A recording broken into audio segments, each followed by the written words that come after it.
Chapter 6 to 5 Painful Reveal. Finally I can upload. Damn site wouldn't let me do it yesterday.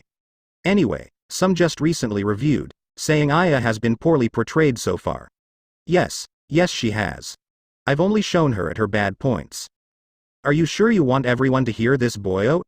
Issei directed his question to Kiba as both the student council and Orc were present and awaiting the story about to be told. Kiba closed his eyes, taking a deep breath before he nodded. Okay then, I gave you the choice. Remember that when they all start looking at you differently. Issei took a moment to ready his thoughts and began his story. The story that led him to put an end to the Holy Sword Project. Lend me your ears, open your hearts, for my story does now start. Eyes. Why do you have to use that stupid old saying? Ray said with an exasperated sigh at his antics. Hey, don't get all judgy on me, it's a classic way of starting a story. Anyways, let's get on with it. The full-blooded Fallen rolled her eyes. I had been an angel for about 6 months, when one day, I started to hear whispers. I was alone at the time, and they didn't sound like they were voices in the distance. At first, I thought that maybe Diedrich was just trying to pull a prank on me, but he isn't good enough to change his deep voice into what sounded like a little girl. I ignored it for a while, thinking that maybe the training I was going through was making me hallucinate. When I had been given 2 days of rest, and the whispers were still happening, I felt that I had to say something.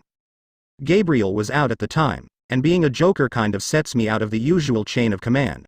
So I took it to one of the only other angels that I had talked to at that point, Gabriel's queen, Griselda. Griselda brushed it off as the overactive mind of a child. At least until I tried to describe what I was hearing. That was when I learned that Gabriel being the messenger of God was a far deeper role than most people realized.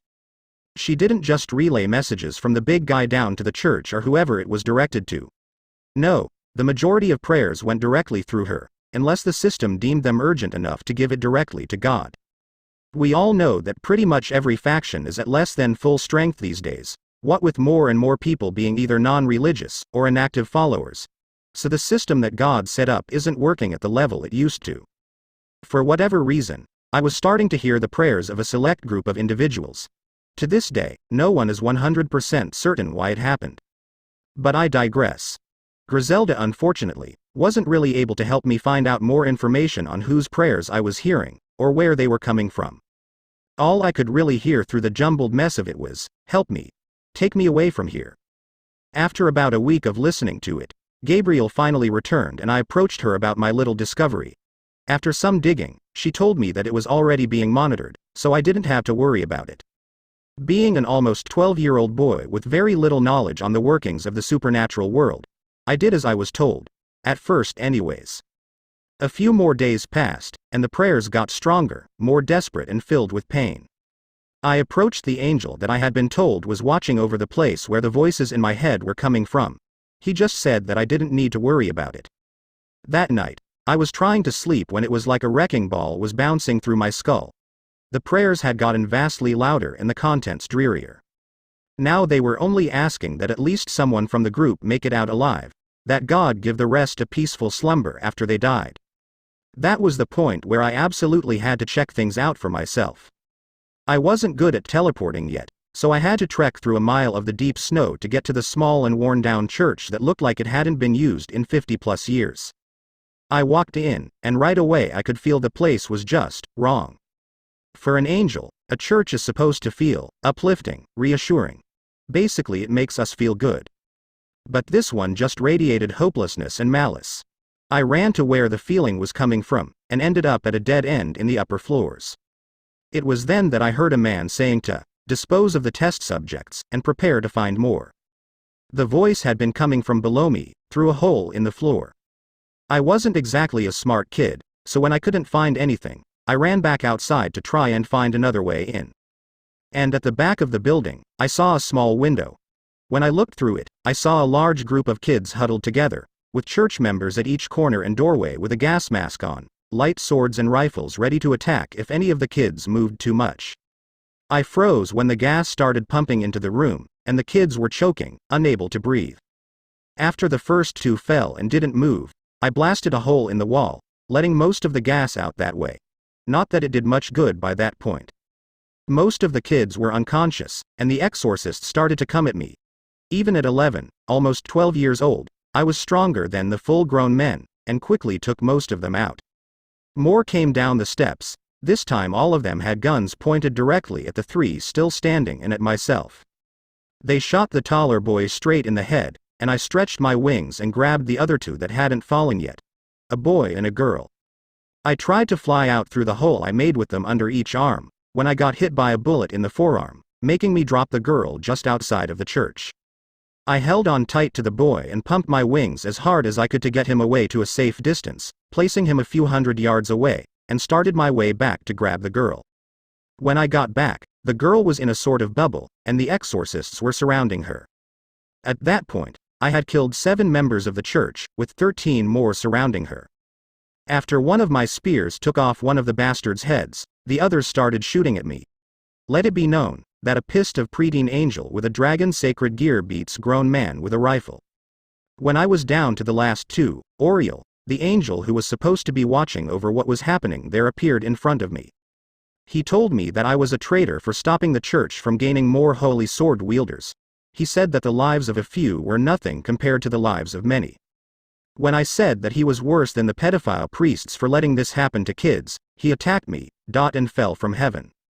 When I saw his wings turn black right before my eyes, I knew that he was going to try and kill me. It was pretty lucky that both of us were only 2 winged angels at the time. If he'd had 4 or more, I wouldn't have been able to take him down, even with Diedrag's help. But I did. I got a lucky shot and pierced him with a short light sword through the heart.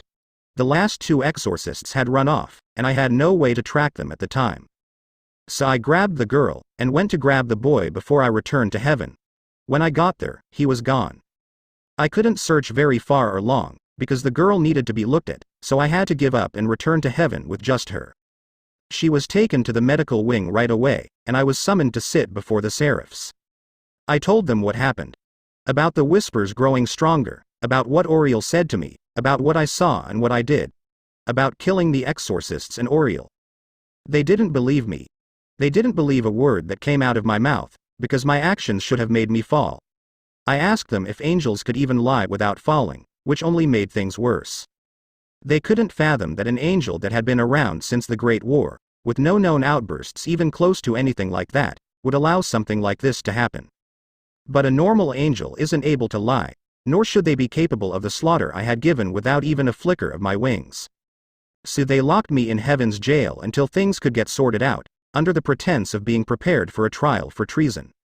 A week later, I was released and told that I was to report for testing. No one apologized for locking me up, or said that I'd done the right thing. They were too ashamed of what had gone on right under their noses, and too stubborn to apologize to a kid. When they found out that I couldn't fall over 2 years later, they took me out of the usual angel duties. From then on, I was the dark secret of heaven. Something that other angels whispered rumors about to each other, but few concrete details ever manifested. Ending his story, Issei waited for the reaction from the devils. He had left out the part of his incarceration where Michael had made the siren's dagger, and the part where the symbol was carved into him as soon as those doors opened after that week imprisonment. It looked as though his story had shocked most of them. So, moral of the story is this, Issei said, raising a finger. While heaven and the church are part of the same overall group, there is a divide amongst them. You're angry with an entire faction over something that only 2 people were able to control. Kiba leaned forward in his chair, hands steepled together, elbows on his knees. If the Holy Sword Project was never truly approved by heaven, why was nothing done about it? Why didn't God do anything about it? His voice was carefully controlled. Everyone could tell that he was indeed trying to keep calm, like Issei had asked of him. It was a commendable effort, given what they were told. Free will. Issei answered simply, causing a confused expression to come over most of the devils in the room. I don't follow what you mean. The Gremory Knight responded. Heaven preaches the free will of mankind. They don't typically interfere with the affairs of the human world directly. Instead, offering guidance to humans who seek it, or in other words, their faithful followers. It's what separated God from other deities in the first place. Sona adjusted the glasses onto their proper place. Rather than be appeased with sacrificial offerings like other pantheons have done for eons, he offered an eternity in peace, the only requirement being to live a life close to his guidelines. Issei nodded, Over the course of the days he'd spent around this group, it was quite obvious that Sona Sitri was the smartest of them all by far. Exactly. The bespectacled king eyed Issei carefully. Her initial concerns over the arrival of him and Rainier was only slightly shifted after spending time with them. It was plain to see that he did indeed want peace, but the story relayed to them just now raised more questions. If something like that were to happen in the underworld, the person in question would more than likely be labeled a stray. She faded out of the conversation being had, as her mind tried to put everything together. A week of imprisonment, some sort of testing, no doubt there was some other punishment handed down. Some way to know that he would not be a problem. But she couldn't come up with anything that made sense. He was still a rather high rank in heaven, especially if they trusted him to be here with them. She would just have to bring it up with Rias. Hopefully she would be reasonable and listen, because she seemed to be taking a great liking to him. How about we get back to that training? Issei clapped as he stood. Linebreak, the Queen of Hearts, was not feeling quite like herself, and hadn't for the past 2 days. Her search had yielded nothing. Not a trace to be found of where the Excalibur fragment had gone. After crossing the borders of the UK, it simply vanished. Coming back to heaven, she recalled the only good part of the trip. Watching Zenobia continue to improve and strive for further progress did her heart some good. The blue-haired girl was as stubborn as they came, but her heart was in the right place. The Shithu girl was a good influence on her. Now if she could only stop Zenobia from seeing anyone outside of the church as heretics worthy of divine punishment. But that would take time. It had been ingrained into her very being before Griselda started looking after the Durandal wielder. It was a strange thing to witness the change in some of the orphanages after Issei had been pulled away. She couldn't say for certain that him no longer coming around was the reason, but the timing, along with the changes in other institutions, made that idea the most probable. The one in the Vatican, where Zenobia had lived, turned into a near-militaristic establishment. At least until the Queen of Hearts showed up. Structure was all well and good, but driving the kids to exhaustion every day was not. They were only children, and should be able to enjoy the freedoms that come along with that. As she walked along the path leading from the first heaven to the floors above, Griselda was deliberately taking her time heading up to the 6th. She wanted as much time to gather her thoughts for the report she would have to give the Seraphs as she could get.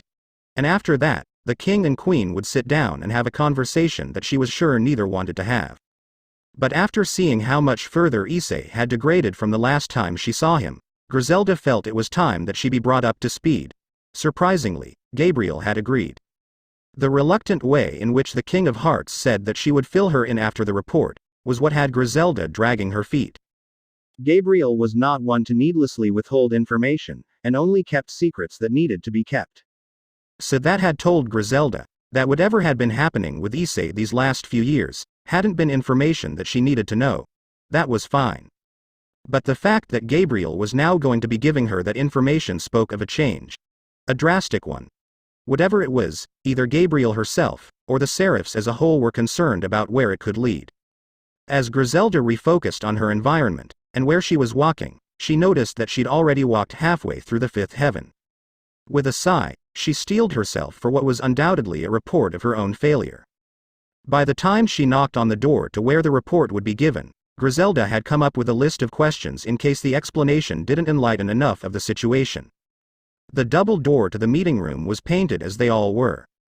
A pure white with gold handles, large enough for even the enormous rook of Sirzek's Lucifer to fit through. Ah, Griselda, you're just in time. The leader of heaven spoke with his usual calm smile. The Queen of Hearts took a knee and bowed her head to the leaders before her. Rise, Griselda. You know that such formalities aren't necessary. Standing back to her full height, Griselda took notice of the lack of people in the room. Sweeping from left to right, her eyes only caught the 4 great Seraphs, instead of the usual 10. Are we to wait for the rest of the Seraphs, Lord Michael? She asked, with only a minute raise of her brow beneath her hood. As Gabriel, Uriel and Raphael pulled out the seats at the wood table, Michael answered.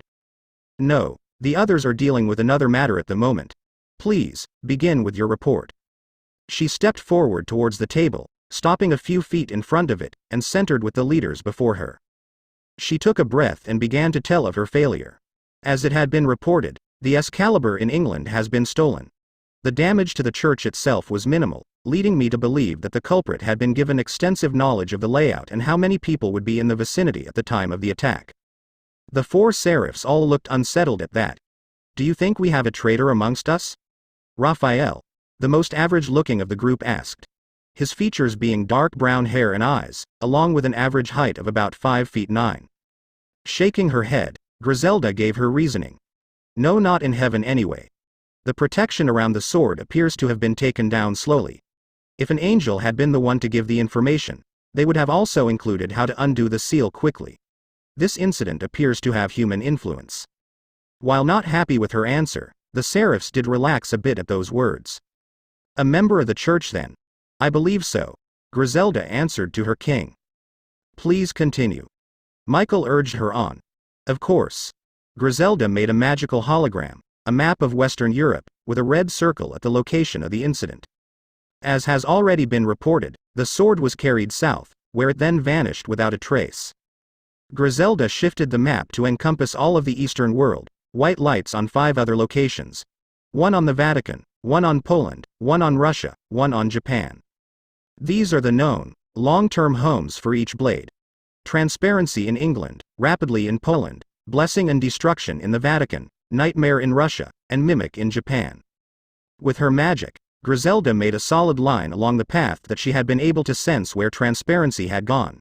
It had jumped the canal south from England, and into France. From there, 2 dotted lines split off and in different directions. My immediate concern was whether or not the culprit was after the other blades. One of the dotted lines traveled south through France, and along the coast of Italy towards the Vatican. If that were the case, then the Vatican would have been the next most likely target, being the home of 2 shards. I followed that path in search of anything that seemed out of the ordinary, finding nothing. The other line, after reaching land in France, went straight east. Afterwards, I traveled back to the last known point, and headed east towards Poland. Again, I found nothing. Dispelling the map, Griselda sighed. If there was a magical signature of where the blade has gone, it is one that I am not able to track or sense in the slightest. There are no abnormalities I could detect around either the Vatican, or anywhere near Warsaw. There were a few moments of silence, as the seraphs took in all of that information. What made you take the path towards the Vatican first, rather than heading east initially? The question was from Uriel, in his typical serious and upfront attitude. Griselda was not at all surprised he'd be the one to ask that. With the transparency blade in their possession, I felt that the Vatican would have been the most likely next target. If either destruction or blessing were to be in their hands as well, the others would be far easier to obtain. It was logic that wasn't hard to follow. If the one to steal transparency was somehow able to use it, acquiring another would be far easier. And then, if that same wielder held destruction, the effects would just domino from there. Or if this was the result of a group, and the blessing blade was used on the transparency or destruction wielder, who knew what could come of that? But while the seraphs all knew that the immediate danger of another theft was the main concern, there was also the possibility that the thief could bide their time. This could be the case of someone planning something who wasn't ready for their next stage yet. And with being unable to sense where the blade had gone, it would do no good to head to Russia at any other point other than when they were in the process of trying to steal it. Japan was also useless, because the blade wasn't there. It had been in the hands of the Shizu family for years, and they were currently in England, mere miles away from where the theft occurred. Line break. The whole time Griselda was giving her report, Gabriel was only getting more and more nervous. They were about to have a conversation that would no doubt upset her queen. But as much as she disliked that thought, there was a more powerful hope that Griselda would be able to help her reconnect with her Joker. They were by no means close friends, but the Queen of Hearts didn't hold the same feeling as the majority of heaven towards Issei. Even a slightly positive outlook would be helpful. And just maybe, Griselda could give her some advice on how to reduce the distance between King and Joker. As the other seraphs left the room through their own crosses, the 2 remaining members of the Deck of Hearts stayed in the respective seats. Gabriel was taking measured breaths to keep her nerves from showing. Griselda, on the other hand, had a look of curious expectation on her face. "Lady Gabriel, would you like to postpone this conversation? With everything going on, the Excalibur theft, along with your recent assault, I would understand." Gabriel smiled towards her queen. It was a tempting offer, but Griselda must have read her nerves the wrong way. "No, Griselda, This talk is long overdue, I think. One deep breath, and a shift in her seat, Griselda began. Okay then, shall we just dive right in? Gabriel nodded with a weak smile. Why is Issei so far removed from heaven? When I saw him in your hospital room, I would have gone so far as to say that he hates heaven. But that would be an impossible thing. We can't hate. I don't think even Issei could stay a pure angel through an emotion as negatively charged as that. She knows how to load a question, that's for sure, Gabriel thought. That explanation would encompass the entire time I've known him. Griselda rose an eyebrow, setting her hands on her lap and sitting straight up. Gabriel got the message. Go on then. I have time. Gabriel readied herself to reveal what was, in her opinion, one of the worst ongoing ways she'd ever handled a situation.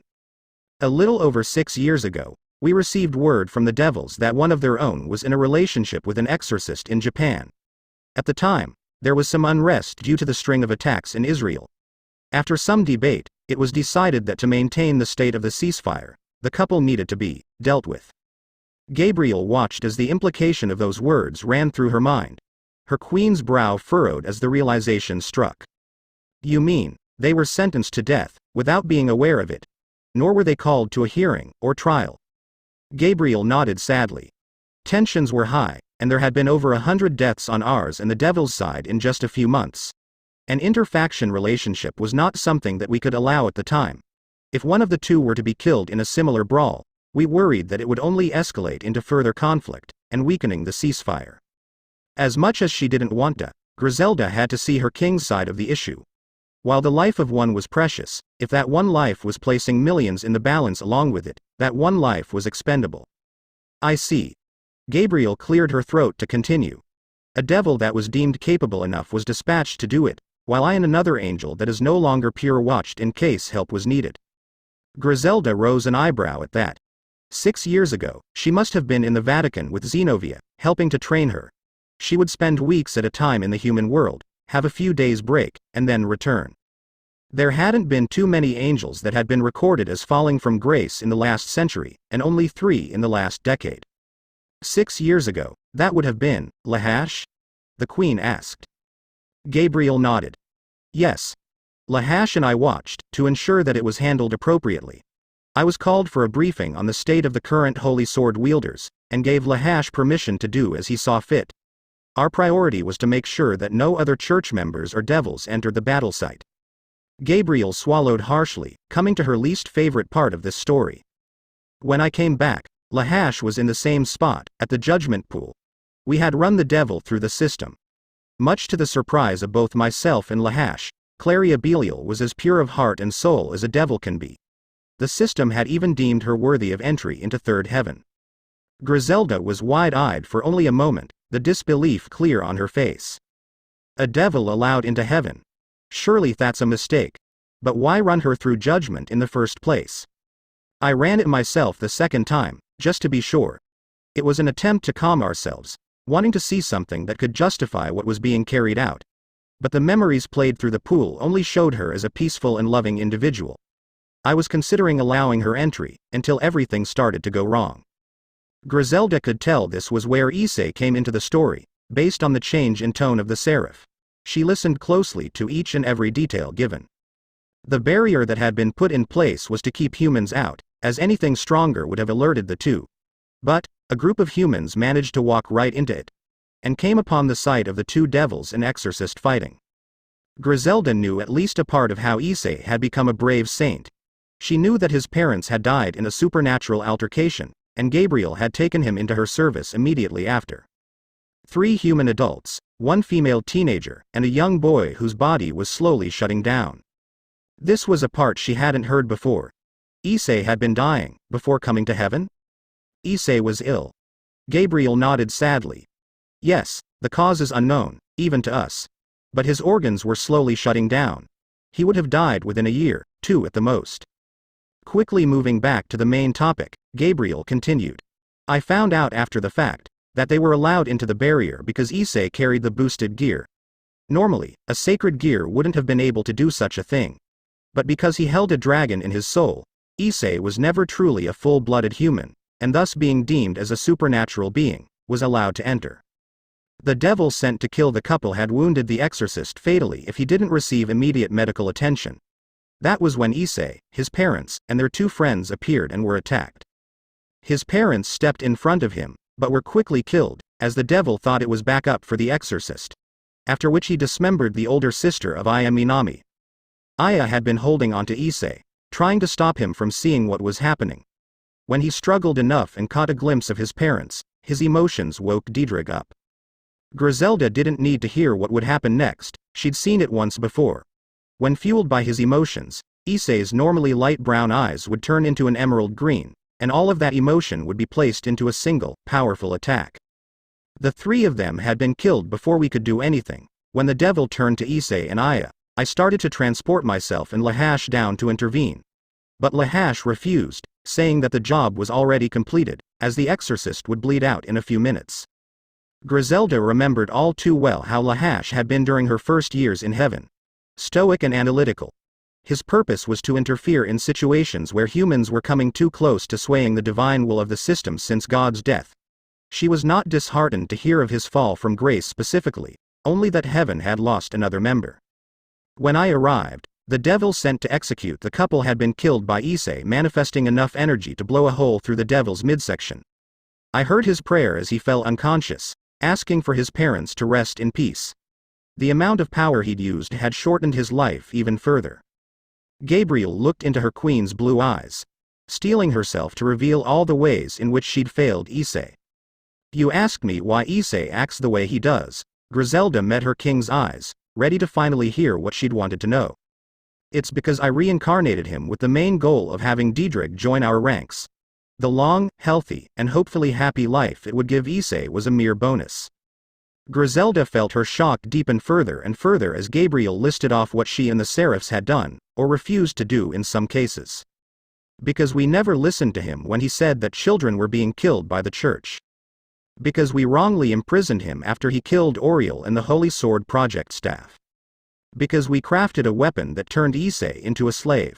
Because that weapon escalated Aya's possessive tendencies and paranoia, and she raped him. Because when we learned that he couldn't fall, we took away the only friends he had. Because Tosca was told that he didn't care for her. Because we forced him to abandon Asia Argento just before she truly needed him. Because Aya is drinking herself to an early grave due to the trauma of seeing her sister cut to pieces. Because I never. Her voice trailed off as her throat hitched and she felt the weight of her transgressions get the better of her. She continued as the tears slowly started to build. Because I never took the time to get to know him, to care for him like I should have. Because I thought that, one day, we'd have to seal him the same way as Samael. Slowly, the tears made their way from her normally cheerful blue eyes and down her cheeks. Because we Seraphs told him that we'd offer him to a devil if it meant a chance at peace. She closed her eyes, trying to force the tears to stop. This wasn't a time for crying. She wanted to confess to her queen all the ways she and the Seraphs had driven Issei to this point. And if possible, find a way to make it up to him. And because even though I know all the pain and anger I've caused him, I have no idea how to fix it. Griselda just sat there, slowly absorbing each and everything that Gabriel had said. It was almost too much. But her king's request was all too clear. Gabriel was asking how to get Issei to open up to her. How to make up for the things she's put him through. A few things stuck out in her mind. It wasn't Issei that Gabriel had wanted, it was Diedrich. Issei just happened to be attached to him at the time. Hearing that Issei couldn't fall was less of a surprise than the others. She had heard of his sexual relationship with a woman that he'd been living with since his release from heaven. But the sexual assault was new. She assumed that he had implemented some sort of loophole she didn't know of. And this weapon that she mentioned, she knew nothing of this. Lady Gabriel. She started, her voice and wording making it clear that she was appalled at the things she'd heard. Gabriel wiped at her tears and eyed the Queen of Hearts. What is this weapon you spoke of? The Siren's dagger.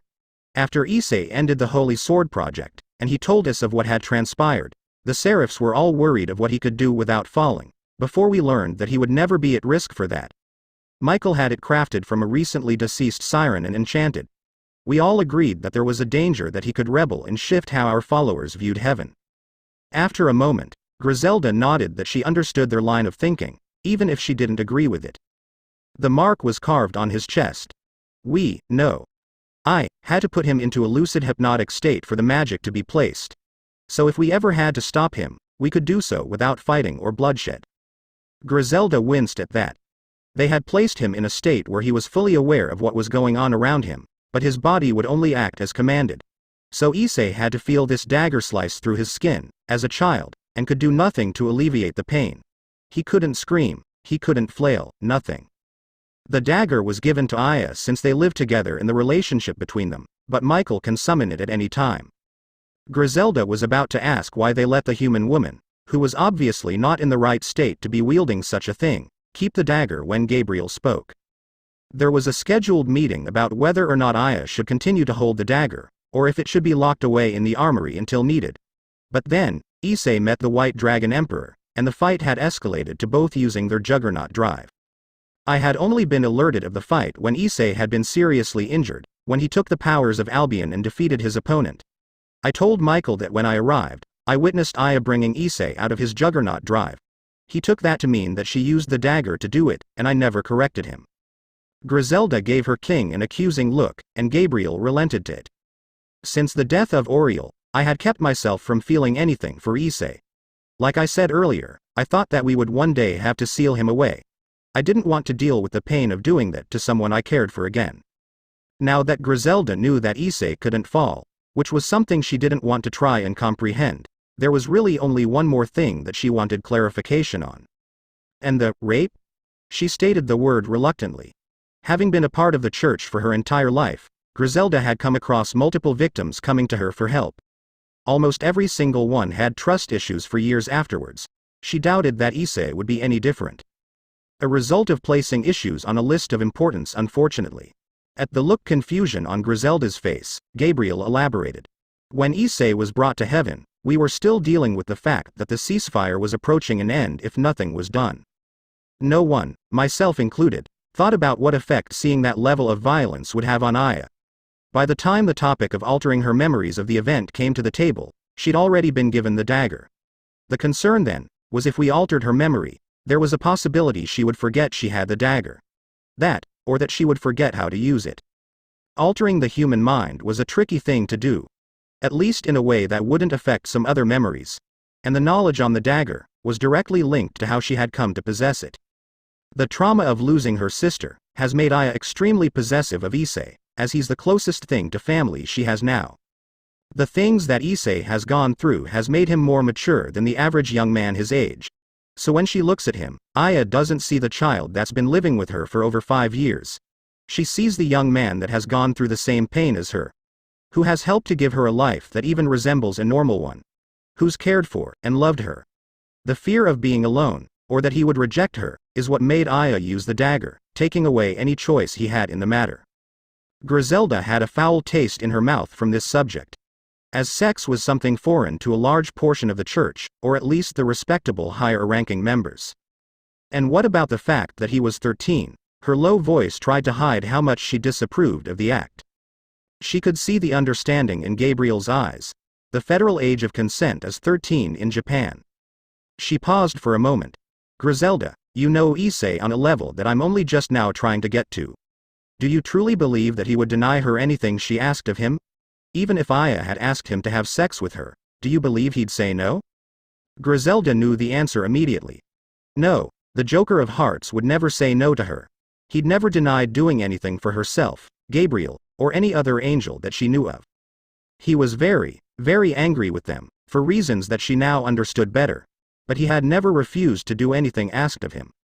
When Zenobia, her own foster sister, had killed a vampire after calling him a blasphemous disease-ridden heretic, she had almost caused a war between the Romanian species and the church. But Issei had managed to appeal to their older style of dealing with disputes. He challenged them. The fight would determine the outcome of how to handle what she had done. He had faced 5 of their race by himself. While they would be out to kill, he had promised to be non-lethal and only incapacitate them. Which he had done with an almost frightening level of ease. That was one of the moments I'm most ashamed of. Gabriel broke Griselda out of her train of thought. She eyed her king once more, and saw the regret clear on her face. I found him the next morning, in Eden. He was by the tree that we had always sat by when he first came to be an angel, crying and grabbing at the mark on his chest. Gabriel seemed to not be looking at what was in front of her anymore, instead replaying the memory. I heard him whispering to himself. He said, "If you only just asked me." I could have gone to him, tried to ease the pain of the mark, or for what had been done to him. We made eye contact, and I just turned around and walked away.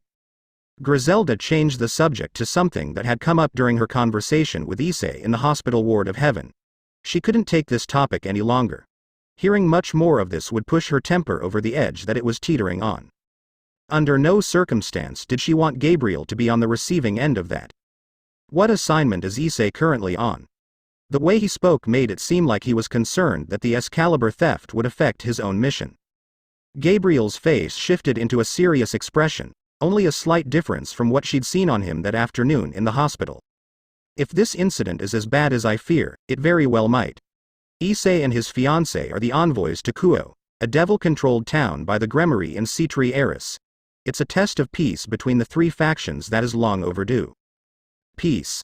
I never thought I'd see the day. Wait. Fiancé? Linebreak walking out of the main school building and towards what had become their usual lunch spot, Issei and Rainier walked side by side with a boxed lunch prepared by the angel. The Joker's pace stuttered, as he suddenly felt as though he was in deep, deep trouble with someone. Who that was, however, was a mystery. Rainier noticed the way in which her fiancé was lost in thought. Whenever she looked or thought about him, there was still a brief moment where she had to correct the way her mind labeled him. No longer was he just the fuck buddy that she had an immense attachment to. So much so, that any looks or compliments from others just revolted her. She was so far removed from the typical fallen behavior, that if only this aspect of her was reviewed, one would think she was just a normal human. It had been far too long since she'd last teased or pranked him in a way that visible to the public. This was an opportunity that couldn't be wasted. As Issei stared off into the distance, Rainier picked up her pace just enough to get in front of him, without his notice. A quick glance to the left and right, the fallen young woman saw that there was quite an audience, included in which were Momo, Rhea and the human bundle of female perversion, Aika. The three girls were quick to notice the way that Rhea had glanced around, her lips curling into a mischievous smile that made them keep watching, curious as to what she was about to do. Rhea took a few larger strides to further her distance from Issei. If he's as oblivious as he looks right now, the aftermath will be fucking hilarious. She dropped her lunch in front of her, and bent down at the waist to pick it up, her skirt riding up to reveal just a bit more of her supple thighs and a bit of her black underwear. Rainier kept her face controlled, as she readied herself to be bumped into. Issei, on the other hand, was still following his previous thoughts. Let's see, who could I have pissed off recently? He thought, as he stared at a cloud that was shaped in an almost perfect oval. Metatron always has it out for me, so I doubt it would be him. Gabriel's been too emotional around me lately for it to be her. Dulio, haven't seen him in a long time. Michael knows damn well that my reasons are justified, and just doesn't give a rat's ass if one angel out of the bunch is angry. Also helps that he's got me on a fucking leash. Griselda, oh fuck, she did it, didn't she? Oof. His thoughts came to a clambering halt as his pelvis bumped into something, firm, yet squishy. Out of pure instinct, he dropped his own lunch and tried to grab a hold of whatever it was, before his brain could fully process what was happening. Cloth, with a source of heat beneath it, shifting subtly in his grip. Alarm bells started ringing off in his head immediately as his head slowly turned down to whatever, or rather, whoever it was. He was intimately familiar with this position and feeling. Eyes. Can't you wait until school is over? He heard Ray announce far too loudly. And he instantly knew what would be coming next. Glancing down, he saw her. With her hair flipped over one shoulder, bent over at the waist and her skirt riding up. Her hands planted firmly on the ground, and a fake embarrassed look on her face. It would look foolproof to anyone who either hadn't seen the look on that face just seconds prior, or known that glint in her eyes as she looked back to him. To all the normal students, it would appear as though Issei had just bent her over and was about to start pounding into her in the middle of school grounds. He really should have expected something like this sooner or later. She had been behaving too well overall since they started at Kuo. Damn it. He muttered under his breath.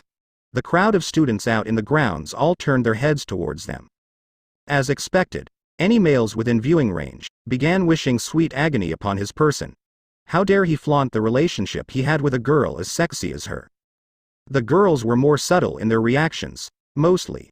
He spotted a few that clearly disliked the apparent way he seemed to be manhandling her. A few that seemed to deem it none of their concern since they were in a committed relationship and set to be married. A few that looked like they were intrigued to go through a similar situation. Then there were the three girls previously mentioned. Momo, Rhea and Aika were all thoroughly amused at the display, having seen the way that Rainier had set it up. Aika seemed to look at Rainier with interest, almost like trying to determine if they had more in common than it had initially seemed. Rhea, the fairly quiet bishop, sported a look of appreciation, taking the situation as the prank that it was. The way that Momo seemed to be eyeing the way Issei held Rei, as she none too innocently ground her ass against him just enough for most of their audience to miss it, spoke of a building desire that he wasn't sure that he wanted to deal with. Being involved with two women took up as much of his free time as he was willing to part with at the moment. Anymore, and he could see himself starting to feel smothered. In theory, and hormones, the way in which that smothering would come about wasn't at all unpleasant. At least, at first. But then came emotional attachment, and the need to converse and spend time with that other person. He'd heard Azazel talk about the troubles of time management with his harems over the years. Issei was good with fights and diffusing potentially war-starting situations. Women, and their random needs and wants. Nope. He doubted he'd ever be good at that. Line break. So what had you so lost in space that you bent me over and nearly fucked me in front of a good portion of the school? Issei sent Rainier an annoyed glare as they sat down with Momo, Rhea, Saji, Ruruko, Kiba and Kaneko. The bishops snickered. Kiba smiled in a confused yet good-natured way. Ruruko was beet red in the face at the callous and blunt wording of the fallen. Saji silently fumed, and Kaneko gave a quick raise of the eyebrow before diving into her food, deeming that much more important. Rainier looked very pleased with herself at the way that Issei had jumped away from her little show just a few minutes prior. But if she was going to aim to embarrass and tease the ever-living shit out of him, well, turn around was fair play. Time to turn up the cheese. She had been almost at an unbearable level of uncomfortable when he'd complimented her with just Momo, Ruruko and Saji at the table. Issei wondered how she would handle it with double the audience. That annoyed look turned into a smile that made her nervous and glancing from left to right. I was thinking of how lucky I am. He started. All of the things he was about to say were true, but the way he was presenting it was intentionally exaggerated to get back at her. Petty. Yay. Enjoyable? Abso-fucking-lutely. Would he regret it? Only time would tell. He doubted that she'd get back at him in any way that he either didn't enjoy or couldn't one-up afterwards. Lucky how? Ruruko and Momo asked in unison. The two of them were romantics, as their diminishing crush on Saji had them picturing the moment when the unrequited love finally stopped being just that. Plus, spending the majority of their time in an environment where the male population was heavily outweighed by the female, and suddenly the thoughts of finding love in a relationship were uplifted into near legend. The fact that most of the guys in the school were hopeless perverts only made things worse. Out of all the people that would try and kill me at first glance, I happened to come across a girl that was as beautiful as any I'd ever seen. The group looked from Issei to Rainier, as he smiled serenely at her, and she tried to shy away. They had gotten used to the way that he just waved off attempts to kill him like they were nothing. But it was still interesting to hear a bit about how they had really met. Instead of the crap that Ray had fed the students that asked. I had no idea that day, once I convinced her I was just in the area by chance, that Ray would be the greatest thing to come into my life. Said fallen angel started to fidget with her fingers under the table. She's my anchor, my best friend. She gave me a reason to hope for tomorrow. Without her, I would have been so lost and bitter that I'd either be dead or locked away forever. He reached over the left and stroked a lock of her raven black hair, silently taking great enjoyment in the way that her chest was heaving, her fingers clenching together, and the blush on her cheeks an atomic red. A day without her is a day I'd just as rather forget. When she's here, life has meaning, a purpose. The girls looked starry-eyed at the near-poetic proclamation. Issei took his hand away and gave a goofy grin to the devils at the table. Plus, what self-respecting straight guy wouldn't want to bang her brains out? I mean, come on. She's got the tits of a prime porn star, the ass of an Olympic gymnast, cotton soft full lips, and don't even get me started on how warm and soft her He was cut off from his far too detailed physical appreciation when Ray clamped both hands over his mouth. Alright, I get it. You win. She yelled, feeling like there should have been steam bursting out of her ears from how embarrassed she was. Never in their time together had he just started spewing things in length like that. She saw the clear, victorious look in his eye and removed her hands, placing them back on her lap, as she was still completely past her comfort zone. Thank you. Issei said smugly. It was fair to say that the devils were surprised at the things he'd said, and about to say for the two that caught on. Pervert. Kaneko had actually pulled herself away from the food to deliver her one-line insult. She'd called him that a few times during their training hours, but he'd never bothered with a response. Partly because it wasn't worth trying to reason with the stubborn rook who refused to even consider sharing her candy with him. The other part of him found it hilarious that she seemed to be completely oblivious to what would happen to her in a year or two. It would be sweet vindication to get back at her, once her body had deemed itself ready for such adult activities. Not that he would be around then. When he gave her a look, like he clearly knew something she didn't, Kaneko took her food and turned away from the table. You can't have any, was the clear message there. When the blonde sea-tree pawn saw Momo fanning herself from the rather steamy way she had taken his words and applied them, Saji lost it. You prick. You come in here with your smokin' hot girlfriend. Fiancé, Ray answered automatically, as if the distinction between the two was the most important thing in the world. And shove it in all our faces. Then you start picking at other girls just to take them from the rest of us. You're evil. Enemy of men. How dare you? He was promptly swatted quite harshly on the back of the head by the white-haired bishop, while his fellow pawn gave him a heavily disappointed glare. Shut the fuck up, Saji. The finality in Momo's voice stated that any further Issei bashing would not be tolerated.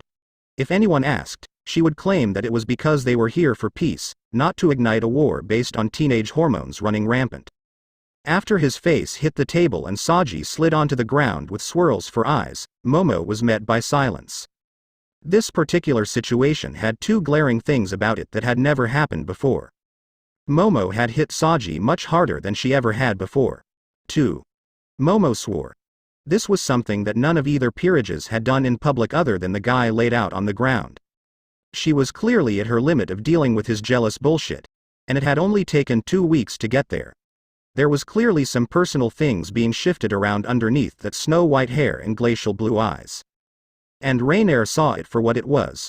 She was comparing how Saji acted when her and Issei were together with them, and how Issei handled it when Ray was hit on by their fellow students.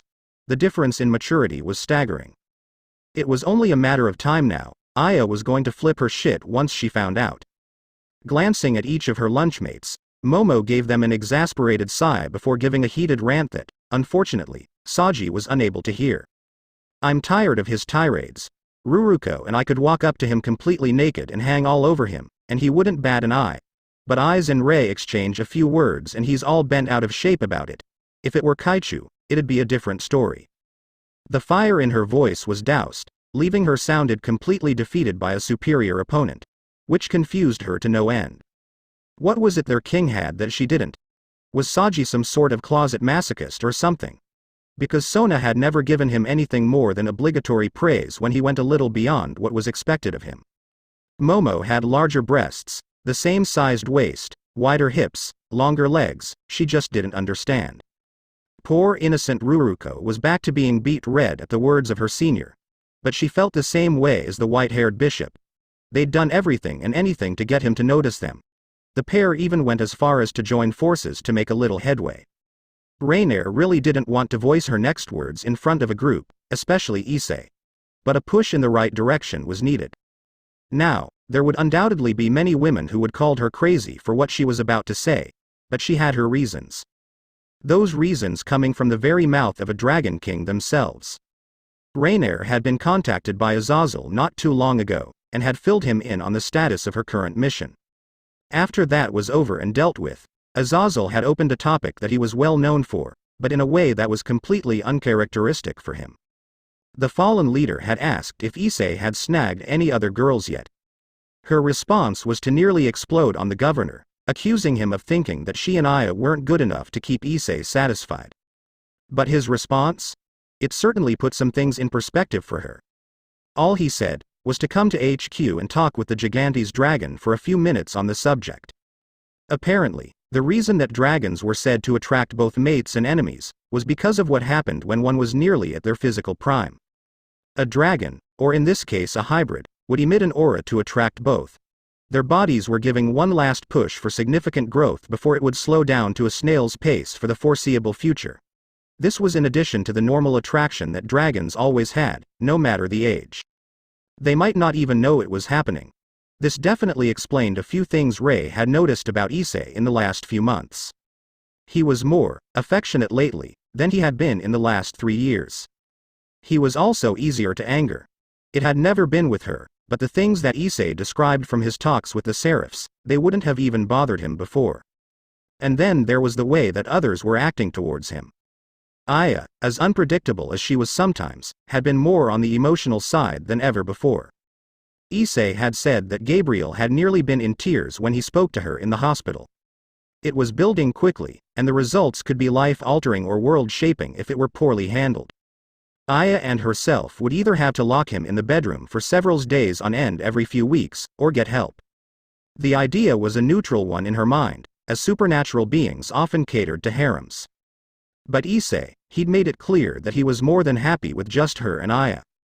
He'd be happy with just her, but Aya wasn't a part of his life that could be replaced. She was there to stay.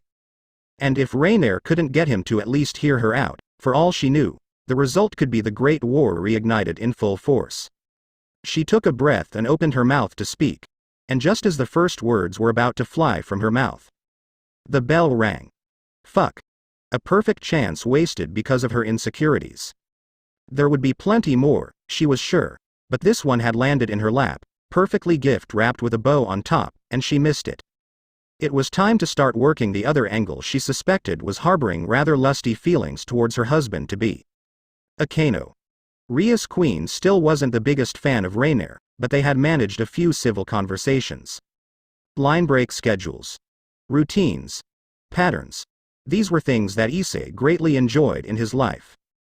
There were enough wildcards that he had to deal with, that any time he went without one, it was well received and appreciated. His mission in Kuo had started in the exact opposite way he'd wanted, but it had come into a rhythm that he'd adapted to, and even started to enjoy. Except for one key factor. The questioning, and almost accusing, looks from Sona Citri. For a race known for being sneaky and manipulative, her looks made it all too clear she didn't trust him. Basically, she knew he was hiding something. And the Citri devil clearly thought that it was something that brought more of a benefit to him than anyone else at their school. She wasn't wrong, but she wasn't right either. It started last week when he told Kiba and the rest his side of the Holy Sword project. He saw the way she slightly narrowed her eyes and drifted after he mentioned being locked up, and didn't mention any other punishments or limitations placed on him. They both knew that, in the underworld, the aggressor would more than likely have been killed for such an act. Regardless of fault. Because members were killed of an already dwindling faction. His omission of Aya having a weapon that could control every aspect of his being, was just as telling as when he told Saji off for even mentioning her during their first days. Have you put any of the things in the book I gave you into practice yet? Issei asked as he stepped over to Akano during their usual training time. Things on that end had been going pretty well. Rias and her peerage had dove right into it and were seeing decent progress. The Citri group was doing well also, but it seemed as though Rias had more of a desire to increase their strength, almost desperately so. Without taking her concentration away from the barrier she was trying to create, Akano nodded. Yes, it's been giving me some trouble though. I'm so used to how devil magic works, that anything else takes a lot of effort. He watched as a silver, almost blue light seemed to want to materialize around her. It faded out before it could solidify, causing her to drop her arms and hunch forward to catch her breath. Issei had given her a book with some Shinto techniques, and highlighted the ones that he felt would be easier for her to get used to. Problem was, demonic and divine magic worked in completely different ways. A devil's magic was limited only by imagination and stamina. Other than human and Norse, most others were by the user's will. You had to be headstrong enough for it to listen to you. Unfortunately, thanks to the way Ray and Aya's sexual interests had been as of late, along with the fact that Akano was much of the same, he had an idea to help her. Taking a deep breath to open himself up to a can of worms he wasn't sure that he wanted to bring upon himself, Issei spoke. I think, I know a way that might help. Her attention was immediately on him, a curious tilt of her head and equally curious eyes. Are you able to use Shinto magic as well? Issei shook his head. No, I know how it works, but I prefer to stick to my light and sacred gear, or holy fire if I really need it. He stepped in front of her, being about 6 feet away.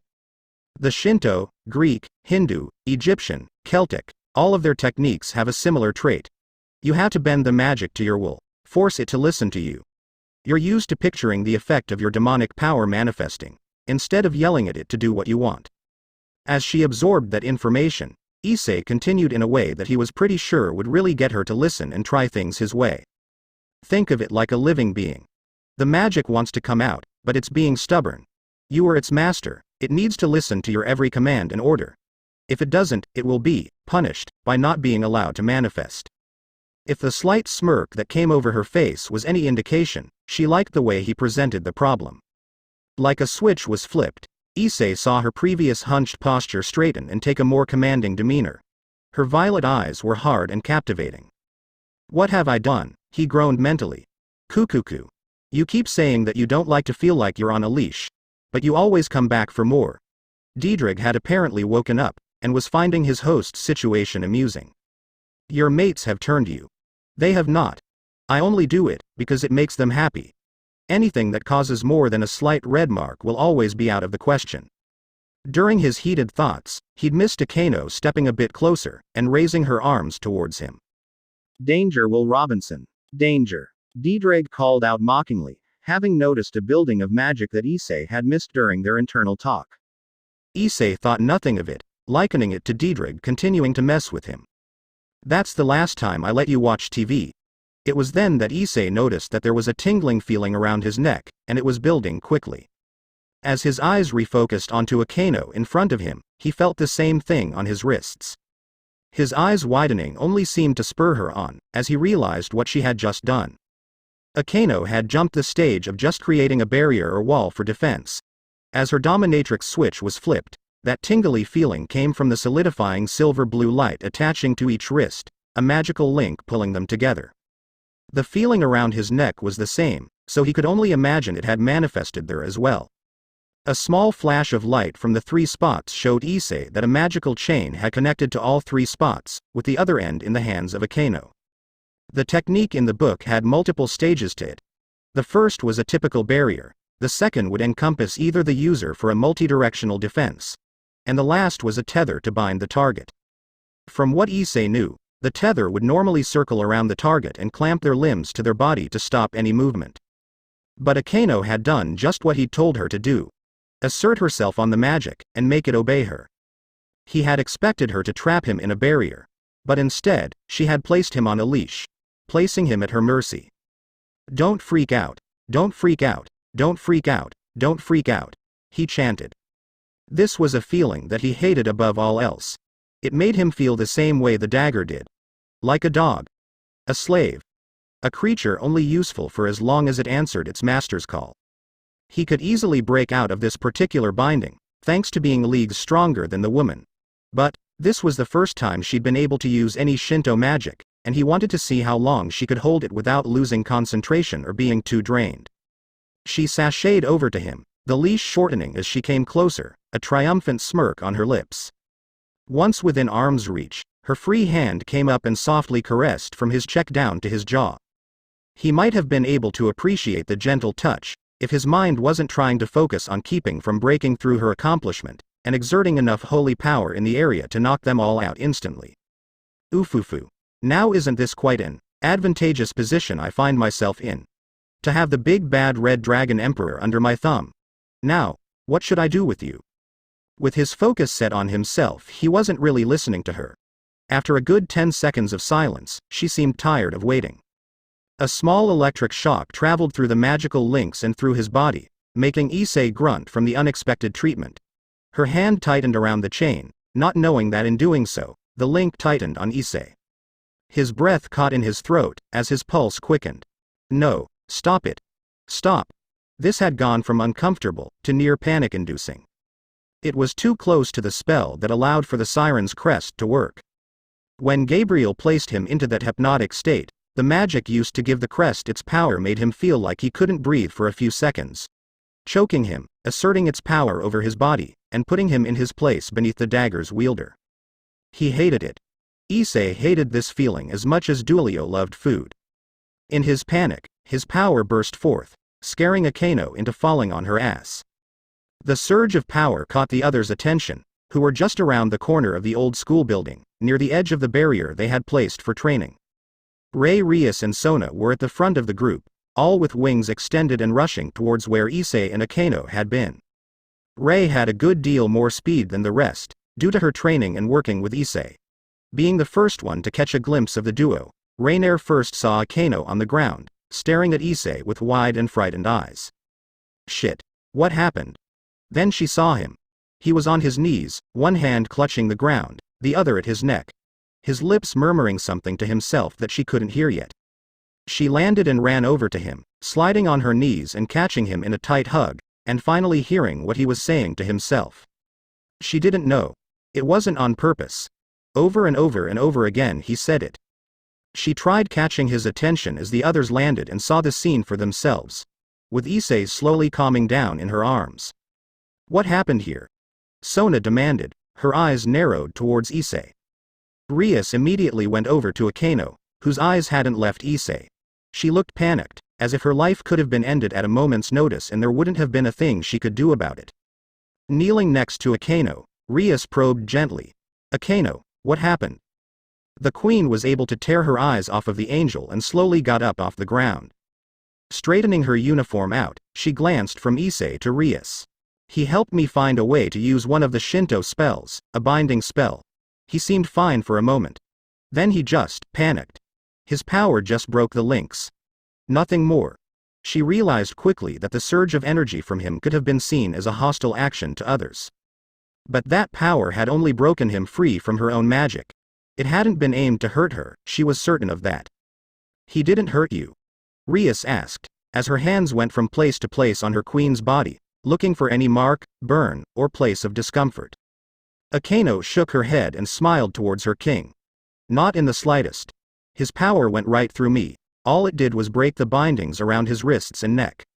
It was at that moment that Rainier fully understood what happened. She leaned towards his ear and whispered to him. It's all right, eyes, no one is hurt. She didn't know about that. Deep breaths. In and out. Just like me. She had seen many ways in which Issei had been bound and tied. But the one time she'd wrapped something around his neck, the same panic attack overcame him. With the memory in mind, Rainier copied what she had seen Aya do. Grabbing the hand that was placed on his neck, she placed it on her chest, coaxing him to follow her deep breaths. It also had the added effect of making him think of the place and person he was touching, which Aya had found helped calm him quicker, as long as it was someone he cared for. The others watched what the Fallen was doing with the near catatonic angel with interest. With Rias having experience with Gasper's panic attacks, she knew that this was a deep-rooted and long-standing issue of his. Good, just like that. After a few cycles, Issei had visibly relaxed, his eyes reopening and blinking to adjust to light change. As they stood, Rainier would have to rethink approaching Issei about any feelings Akeno might be developing for him. This incident would have him being cautious around her for a while. Line break. The sun had set. The two guests to Kuo had gone home after Issei had recovered fully, and Akeno had apologized for whatever she'd done that had set him off. Now, the two high-class devils were sitting in the orc playing a game of chess, and talking about the same two individuals. It was a little meeting about what they thought and had learned. Today only confirmed my suspicions, Rias, Sona said, moving a knight on the board to be in position to take a rook. You never did tell me what those suspicions were. Rias moved a pawn, and then accepted a cup from Akeno, who was back to her usual self. After they had separated, Rias had shared just how proud of Akeno she was. Her queen had taken the advice that Issei had given her, and was starting to show progress in a brand new branch of magic. If Riser wouldn't back down from this arranged marriage, then it may just come in handy to have a barrier and reflection-type magic at their fingertips. The fact that Hyodo is hiding something. In his story about the Holy Sword Project, I'm certain that he left a part of his punishments out. and whatever it was, spawned this phobia he seems to have. Akeno had placed the empty tray back into the side room of the clubroom, and returned to her king's side. Pardon my interruption, but why would leaving out a punishment he may or may not have received be important? Sona moved a pawn on the far side of the board, building up her assault for a few more plays down the road. I doubt the punishment was anything simple. If someone had done the same thing in the underworld, they'd almost certainly be executed if they had acted without permission, and even middle-class lives were lost. She adjusted her glasses as she waited for Rias to make her next move. No, the angels must have done something to ensure they could trust him not to cause too much trouble. I only have speculation as to what that might have been. Rias thought about it from the underworld's perspective. If key points of the reasoning was left out, it sounded a lot like what Kaniko's sister had done. The older Nekosho had killed an entire peerage along with the king and several guards. The details were fuzzy, and mainly speculated, because they had never been able to get the truth from the one person still alive who knew it. It was assumed and widely accepted that the bishop had been driven to insanity by using senjutsu. The Elders' Council had tried and convicted her without any true evidence, leading to the underworld's purge of senjutsu users. I have to agree that the council would most likely declare the individual astray. What do you think Heaven did to handle the situation then? Leaning back in her seat, gazing between Rias, Akeno and her own queen. Heaven has a fairly straightforward track record when dealing with troublesome members. They seal them. Much like your bishop in the other room, Rias. Her arms and legs crossed, Rias scoffed at the suggestion. But he's here, Sona. Even if he were a master with illusions, he wouldn't be able to. She stopped as what Sona had been getting at registered. I see. You think they've taken at least a portion of his power away? The Sea Tree Queen, who had a habit of only speaking when she needed to, unless she was alone with their peerage, finally made her thoughts known. I find that to be unlikely. Sona nodded in agreement with her queen's assessment of the situation. If they didn't seal him away to a specific location, or his power, then how? Rias was now very curious. She wasn't aware of any other type of sealing techniques. The only other conclusion I could come to is a remotely activated spell of some kind to seal his mind, to separate it from his body temporarily. It would allow whoever was in control to take command of his body, especially with him being one of the heavenly dragon's hosts. They have a habit of causing trouble. If that were the case, sealing his powers wouldn't be necessary. Akeno didn't like what she was hearing one bit. To be a prisoner in your own body would be torture. In the wrong hands, something like that would devastate a person. You could be forced to kill your own family, commit crimes with no way to prove your innocence. If that was what indeed had been done to him, she wouldn't go around telling anyone either. A power of that kind was best kept under lock and key. It also aligned with what the members of the Sea Tree Peerage had shared with them. That Issei had said that Heaven basically left him alone unless he was needed. Assuming that you're right, what should we do with this information, if anything? The angels would not have let him come here if they were worried he would cause problems. Sona raised a hand, where a magic circle spun and flashed, revealing a familiar manila envelope. She spoke as she opened it. I dislike unknown factors when dealing with anything of importance, so I started going over the information we were given, and had acquired on our own. Flipping through the pages, she came to the near end of the report they had gotten from her sister. She came to the end, flipping the last page. A picture of a woman with long dark hair and gray eyes sat above a lengthy description. I believe it is in our mutual best interests to find out exactly what was done to him, and I also believe that I have found something. Sona set the profile down on the table between them, the chess match long forgotten. Rias and Akeno leaned forward to look at what was being presented. No matter their personal thoughts on what Sona was suggesting, their curiosity made them keep listening until they'd heard everything the Sea Tree heiress had to say. She's quite the cutie. Akeno complimented. The soft smile on her light complexion, accompanied by her near stainless steel-colored eyes, gave her an allure hard to find in humans. Both her and Rias found it interesting to see she was wearing a police officer uniform. Not many women went into that field. The gender gap was lessening, but the police force was still largely dominated by men. Aya Minami, 25 years old, and no living family members. An officer of the Tokyo Police for the last 4 years, she has made a name for herself as one of the most level-headed younger members on the department in stressful situations. Lived on the edge of Kuo for the last 15 years, Recently moved about a 10-minute walk from here. Minami has had 3 partners during her time with the police. Rias raised a hand to interject. While I appreciate all of the information, what's the point of all this? Sona smirked as she laced her fingers together, her elbows planted on her knees. I was just getting to that. Of those 3 partners, the first lasted 6 months before requesting a transfer. The second lasted 18 months, doing the same. This last partner has been with her for 2 years with no signs of any issues between them. The records would be pointless if it weren't for a report I found from a few weeks after Aya Minami had started working with this latest partner. Sona had their full attention, just as she thought she would. The pair were called to a well-being check, only to find the body of the elderly man to be mangled in such a way that it appeared a large wild animal had broken in, clawed him to death before eating some of the flesh. Sona held up an index finger to halt anyone from interrupting. The strange thing was the wounds found on both officers. There were no slashes or claw marks anywhere on them, but rather, bruises. It was as if they had been struck by a blunt object. Plus, Aya had marks along her forearm consistent with a large amount of force gripping it. Rias and Akeno finally got what Sona was alluding at. The 2 women had encountered a stray. And 2 humans were nothing compared to the rage-fueled power a being like that would have. The other, and more interesting thing, was the list of equipment that had been used by the officers in the incident.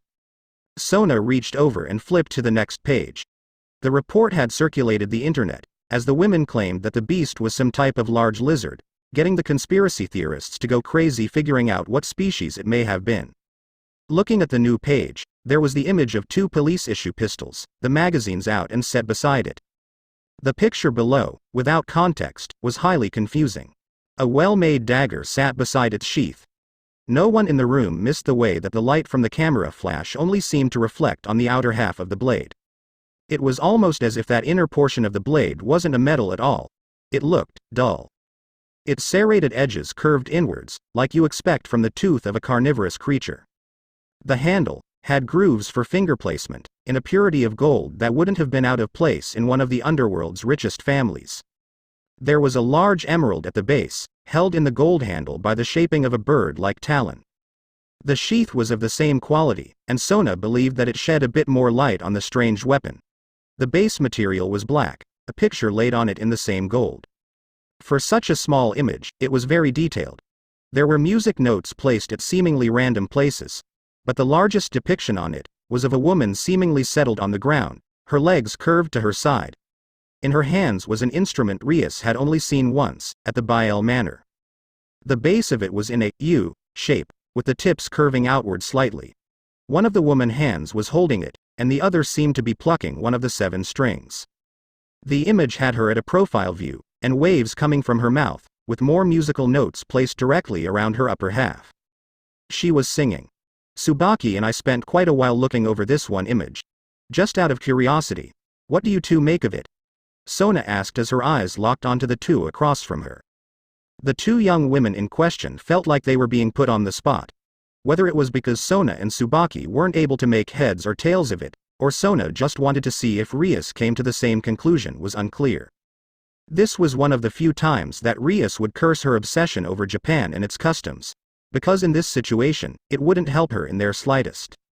Rias knew she had seen an instrument nearly identical to that one, but she had no idea what it was, or where it originated from. Perhaps she should start expanding her worldview a bit. Once she was certain she had no further input on this image, Rias turned to Akeno, who looked as if she was just on the verge of coming up with an answer. I feel like I should know what this is, that I've seen something similar before. Tsubaki nodded towards her fellow queen. Yes, I felt the same. I knew that I had seen a similar image. It wasn't until several hours had been spent on research that I found out why. Knowing the backgrounds of the 2 queens, Sona urged her queen to continue. As a child, I was told of the creatures sitting near bodies of water, their voices luring men to their side. Violet eyes widened as she recalled a similar story from her mother. At the time, Akeno had just thought of it as a way for a mother to tell her daughter not to be promiscuous. And Undine. Rias raised an eyebrow at that. A water spirit? All 3 of the other girls shook their heads. No, the imagery is close, but when taken in its full context, slightly different. Tsubaki answered, and Sona took over the conversation once more. Undines were never known to be wielding instruments of any kind. It's what prompted us to keep digging. It was another few hours before we looked at the entirety of the dagger to see what we were missing. Look at the bottom, the talon holding the emerald. Ria's head tilted down as she tried to piece it together. A woman singing with an old stringed instrument, and something about them having talons. But talons were never associated with any water beings, that was more of their aviary brethren. And then it clicked. A siren. Ria's words bringing forth all of the tales she'd heard as a little girl. Sona and Tsubaki both nodded, having come to the same conclusion. Nothing else met all of the characteristics that were on the dagger and its sheath. Female, the instrument, the singing, the talons. A creature that had lured men from vast distances with just the sound of their song. It had long been depicted as being magical, rather than just enticing to the sailors who had gone undetermined lengths of time of knowing their lover's touch. But that was mostly speculation, as they were now a very secretive species. One hadn't been known to be affiliated with any other faction in hundreds of years. Ria shook her head, still not seeing the angle that Sona was. I don't understand how you feel we benefit from digging into his personal life. I enjoy unraveling a mystery just as much as the next person, but this feels like we're playing dirty. Sona nodded her head with a frown. I agree. It is playing dirty. And if we had started this test, with everyone on the same page, I wouldn't even be thinking about it. The Sea-Tree heiress flipped the report back to the beginning, the report that had initially been given to them. She kept it on the page with all of the blacked-out information regarding Issei Hyodo. But the fact of the matter is, we were intentionally given less information on him. I want to know what it is we weren't told, and why. Rias looked at Sona and Tsubaki, noticing that they seemed like there wasn't any way to convince them to leave things alone. She sighed as she stood up from her seat. I don't agree with you on this, but I won't stop you. Nor will I tell Issei about your intrusion into his personal life. Opposing faction or not, he has been nothing but open and welcoming to get to know each of us. She and Akeno stepped towards the double doors leading out of the room. Rias paused as Akeno held the door open. I hope you'll consider that before doing anything irreversible. End. Next time Aya meets Riser. First, previous ch6 of 8 next. Chapter 7. Chun-Li in the birdhouse. The walk home had been silent, and Rainier hadn't a clue as to what was going on in his head. Nothing of any particular importance had happened over the last few days. No more incidents during training, or any developments with any of the other girls that she'd been able to pick up on. She could see that Issei was deep in thought on something. It was plain to see in his eyes an expression. He was working it out in his head. But what was it? As they walked up to the door of their home, Rainier heard him sigh. Okay. I can do this. His voice was quiet, the words were obviously only meant for himself. Issei opened the door, letting her inside first. Rainier kicked off her shoes at the door, unbuttoning the corset while she thought about what may have caused Issei to be so preoccupied. Her thoughts were brought to a halt, as she was pushed towards the wall, her back with enough force that she wondered if the drywall might have cracked. Immediately she was on guard, casting her senses out to look for an enemy. That, too, was halted, as Issei held her against the wall, and kissed her. Her mind was trying to play catch-up, with the swift change. When his hands took hold of her, one at the back and the other at the nape of her neck, her body decided that was the last thing she wanted to do. Issei was finally giving her what she asked for. His grip was possessive, not letting her move a single inch in any direction. That restriction by itself had a tingle running from her head to her toes. To feel like she was at his mercy, only able to do what he allowed, it was indescribable. The hesitant way Issei had approached anything like this in the past made this single act of dominance that much more fulfilling. She knew he was only doing this to make her happy. One of her hands came to the front of his pants, not wanting to drag this out long enough for him to stop. Rainier had forgotten that she had yet to change back to her true form.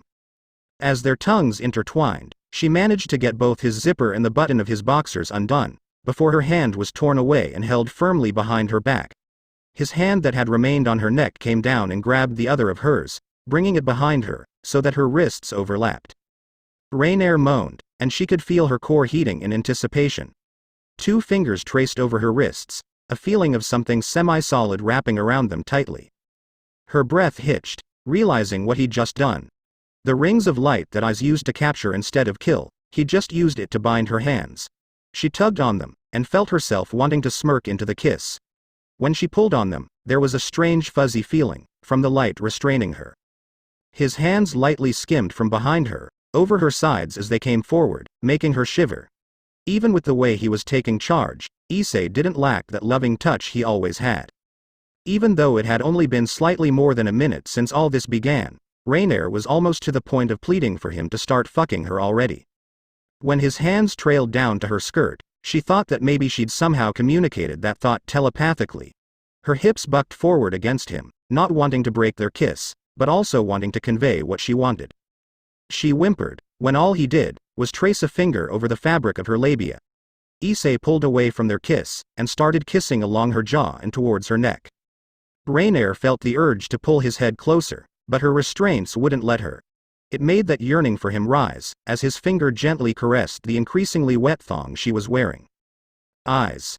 She started, only to stifle something resembling a half moan and half yelp, when his teeth sunk into her neck with moderate force. No talking, or I'll stop. Her mouth had never closed as fast as it did in that moment. Having him stop was the last thing she wanted. Good girl. His praise was followed by his free hand coming to join the other in sliding down her underwear enough that they fell to the floor. The cool breeze from the air conditioner struck between her legs, and it made his warm touch that much better. She was getting so wet that it was starting to drip down her thigh. Rainier might have been embarrassed by that at any other time, but right now all she could focus on was what Issei was doing to her. With her panties on the floor, Issei was able to grab a handful of her ass. His other hand swirling a finger just on the edge of entering her, his thumb making circles on her clit. Holding back from making any noise was hard, and she had to bite her lip to make sure she didn't. She could feel his smile against her neck, just above her collarbone. Her knees almost gave out when he finally pushed that finger into her. Issei had hardly done anything to her, and yet she was feeling out of breath from trying to stay within the boundaries he put in place. When his finger pulled out, Issei pulled his palm up, rubbing it against the bundle of nerves above. Rainier felt her toes curling as the feeling of her climax started to build. The movement of his hand was maddeningly slow, and all she wanted was for him to pound into her with whatever digit or appendage he wanted. When her breath came in pants, and she couldn't resist the urge to try and pin his lips to her neck by twisting her head, wanting the blinding orgasm she felt herself coming to the edge of, Issei stopped and pulled his hand away. The hand on her ass lowered. She hadn't noticed how hard he'd been grabbing her before, but now she could tell that she'd definitely have his handprint there. Rainier felt the hand that had just been teasing her so wonderfully come to her other thigh a moment later. Just before she was hoisted up by her thighs, as if it had been ingrained in her over decades, her legs wrapped around his waist. She noticed then what was hot and pulsing just at her entrance. Issei's finger twitched on one hand, and her bindings dissipated into oblivion. Before she could do so much as blink, Issei had thrust himself inside of her. Not the gentle or slow kind, no, this was hard and fast. Just like she'd been craving. Even through the lip that had to be bleeding by now, Rainier moaned long and low, feeling herself encompass him completely. Issei paused for just a moment, letting himself enjoy the feeling. Once that was over, he was merciless. Until this moment, Rainier had never thought that sex could make tears fall from her eyes. As tightly shut as they were, Rainier still felt them sliding down her cheeks. Issei had pushed every button of hers that he was comfortable with, in giving her this experience. She'd forgotten to change out of her uniform, making him feel just that much bigger. With every thrust that had his hips slamming into hers, every push that had his cock hitting that spot that made her dizzy, she felt more complete than she had her entire life. There were always exceptions, but as a general rule, there were two types of fallen angels. There were the ones who had no longer wanted to take orders from someone who appeared so hypocritical between his actions and words, and tended to be the more dominant and loner type. Then there were those that wanted something beyond the limits God had placed on them, but still wanted to feel that someone had control over their actions. Even though she'd been born a fallen, Rainier fell mostly into this category. She may enjoy tying Issei down to the bed and giving him a show as she rode him, but what she really wanted was for him to make her feel like he owned her. She belonged to him in every way that she could give, and now that he was exercising that authority, Rainier had never been happier. Her legs tightened on the small of his back, one hand gripping his hair and the other had her nails digging into his back. Her pleasured breaths came out just beside his ear, spurning him on, telling him to keep going. Her eyes opened, and she caught sight of something that her core clenching even tighter around the cock thrusting into her with reckless abandon. As quickly as Issei had been to start taking control of her, he hadn't bothered to look and see if the curtains were closed. They weren't, and right now 3 of their classmates were getting a more in-depth look at their new classmates. By tomorrow, Rainier knew she'd probably be mortified. But right now, the thought of Issei displaying his dominance over her, for others to see, had her about to come on the spot. Throwing her head back to enjoy the fall into bliss, Rainier felt her legs going numb. Judging by the stutter in his thrusts, Issei was close, and she forgot that he'd told her to stay quiet. Don't pull out. She felt it pulse inside of her, getting thicker and stroking every nerve even more. Fuck. Her head buried into his neck, squeezing herself as close to him as she could manage. Issei groaned as he picked up the pace, and Rainier felt like she'd almost lost the ability to speak. All she could do was try to breathe and feel. Come inside me, baby. Don't you dare pull out. Her words came out with a slur. Her climax came, and Rainier threw her head back and screamed. The muscles convulsing around his cock pushed Issei over that edge too. With each thrust, Rainier felt it shoot into her. Hot and soothing, her body contracted, like it was trying to pull every last drop out of him. Rainier twitched with her head against the wall, her eyes closed and feeling disoriented. Her chest heaved with each breath, and there was a light sheen of sweat covering both of them. When Issei put his head against her breasts, taking large gasps of air himself, she threaded her fingers through his hair gently. Her violet eyes focused on him, soft and caring, in a way they'd never been. I love you, so fucking much. The words spilled from her mouth without a second thought. Right then, there was nothing else she could have said that adequately relayed her feelings. When she felt his renewed vigor twitch inside of her, Rainier squirmed so much that he almost dropped her. Her nerves were so sensitive right now, that even that had triggered a minor orgasm. His near-copper eyes bored into her, like he'd found the pot of gold at the end of the rainbow. Say that again, he demanded, his voice a panting whisper. Violet eyes widened, as she realized what she said, and what Issei had said they could do once she had. Her hands trembled, as they moved to hold onto each side of his face. Giving him a brief, yet loving kiss, she pulled back and felt her tears wanting to make a comeback. I love you, eyes, more than anything. The way his face blossomed into a smile wider than she'd ever seen, made her wonder why she'd been so afraid of saying it before. Linebreak, the place they were in, was fancier than she really liked. The drinks were good though, so she'd let it pass. The beer she was drinking was an import from the US. Aya would have never thought that a lemonade beer would be good, but hey, she'd been wrong before. It was surprisingly refreshing. Aiko sat beside her, slamming the rest of her mixed drink. She didn't know what it was, but it supposedly had a high alcohol content, and right now, that was what her partner needed. Slamming the glass on the counter, Aiko wiped her mouth with a thumb. How is that scumbag walking? She was referring to the trial that they'd both just been sitting in for, one that they'd played a part in, but weren't asked to testify. You know why. The guy probably paid off the right people. Nothing we can do about it now. She took another sip of her beer, still getting used to the taste. The 2 officers were in the northeast part of Tokyo, having picked this place since it seemed nice, and it was close to where they'd been just an hour before. The bartender came over, and took the glass to be cleaned, Aiko ordering something that wouldn't have her puking her guts out by the time they left. Aya caught sight of a few men in the corner, one of which was looking over in their direction with apparent interest. Blonde, probably around her own age, dressed in a nice suit of burgundy. She got the vibe that he felt appearances were more important than character. Then there was the rather stunning young woman that kept glancing at him from just a few seats away from them. Dark hair with aquamarine eyes that were pretty eye-catching.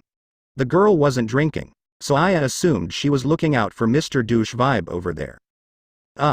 Whatever, not like there was a real chance he'd get convicted anyway. Damn Yakuza hardly ever get locked up around here. Aiko was given her drink. Her partner gave a sigh after tasting it, and seeing it was done well. We'll just have to find something on the guy that doesn't give him a loophole to work around. Some of the other guys were following the blonde's line of sight, and were now leering at them. She heard the girl to side scoff for some reason. Was the girl upset that the men weren't looking at her? No, that couldn't be it. Ms. Buns and Tits over there looked like she would punt them across the room if they got too handsy.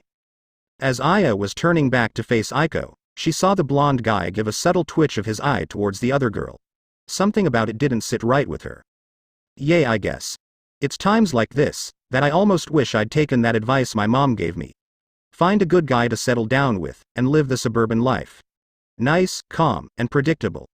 Getting pampered with attention doesn't feel too bad right about now. Ms. Buns and Tits got up from her stool, giving a good fake scowl over to the crowd of men drinking themselves stupid. She started to make her way over to the pair of officers. You could always come by my place. Issei really is an angel when it comes to making a girl feel appreciated. Something was wrong with what Aya had seen go down.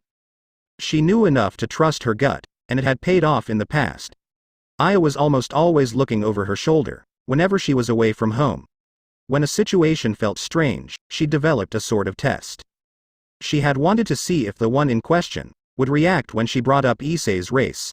If there was a reaction, then she'd know that the being in question was supernatural in some way.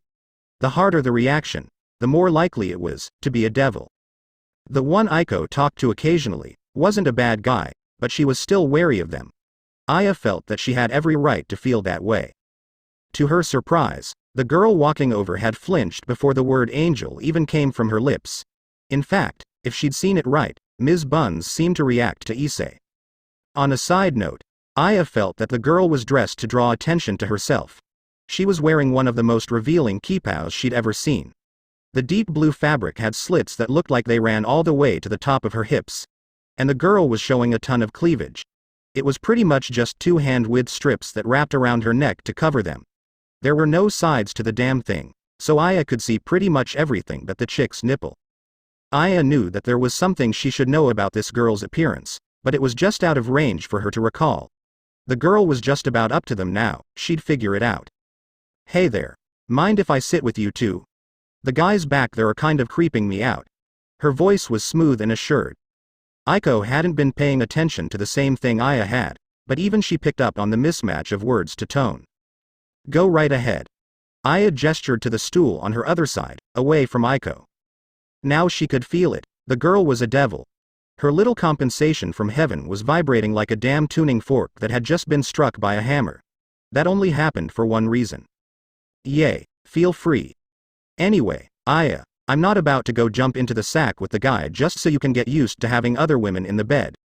Aiko paid the new part of the circle little attention, probably an effect of the alcohol. Her partner was a bit of a lightweight. Unless Aya was mistaken, she thought she saw the blonde guy wipe a smirk off his face real quick. So there were two devils then. The guy was the king, and the girl was one of his pieces. They were being targeted. Or at least, she thought so. But that didn't make sense to her.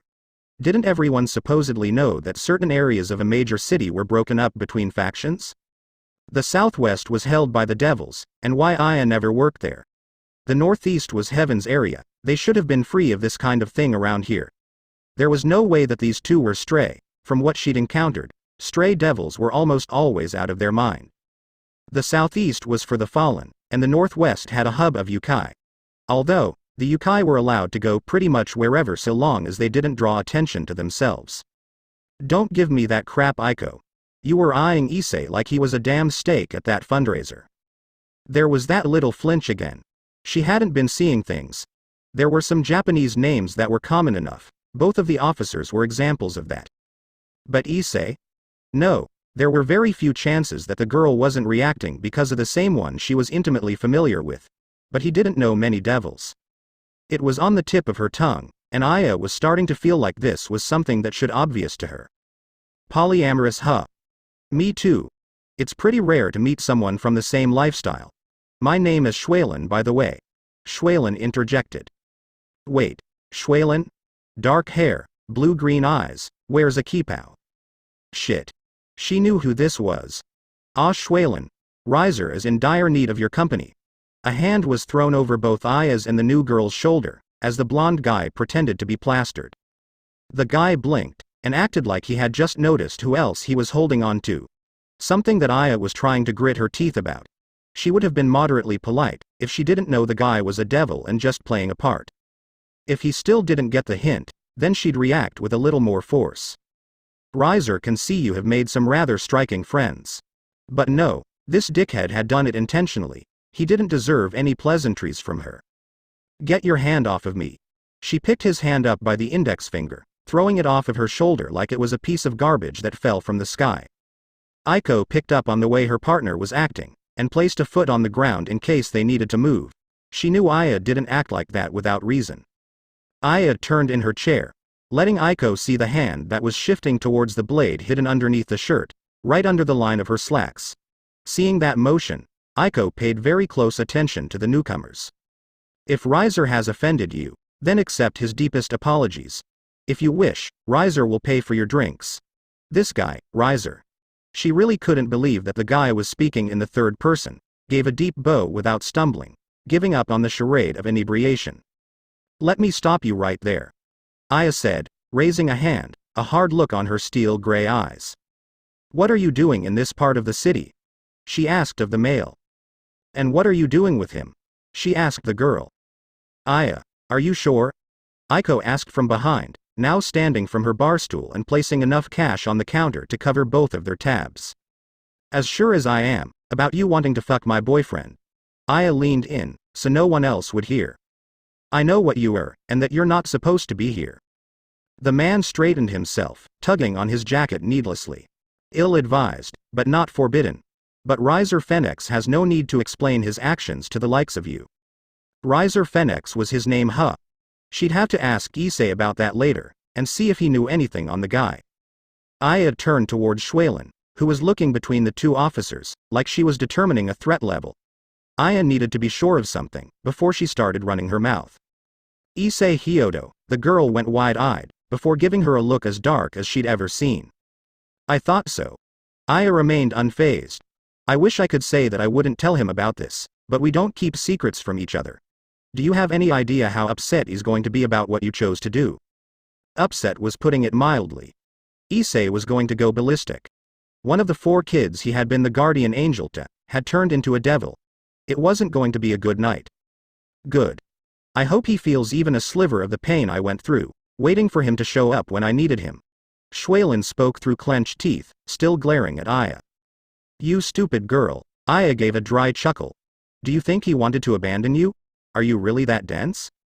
Aiko saw the way that Riser was looking displeased about being dismissed so easily. She tugged on her partner's sleeve. Aya, leave it be.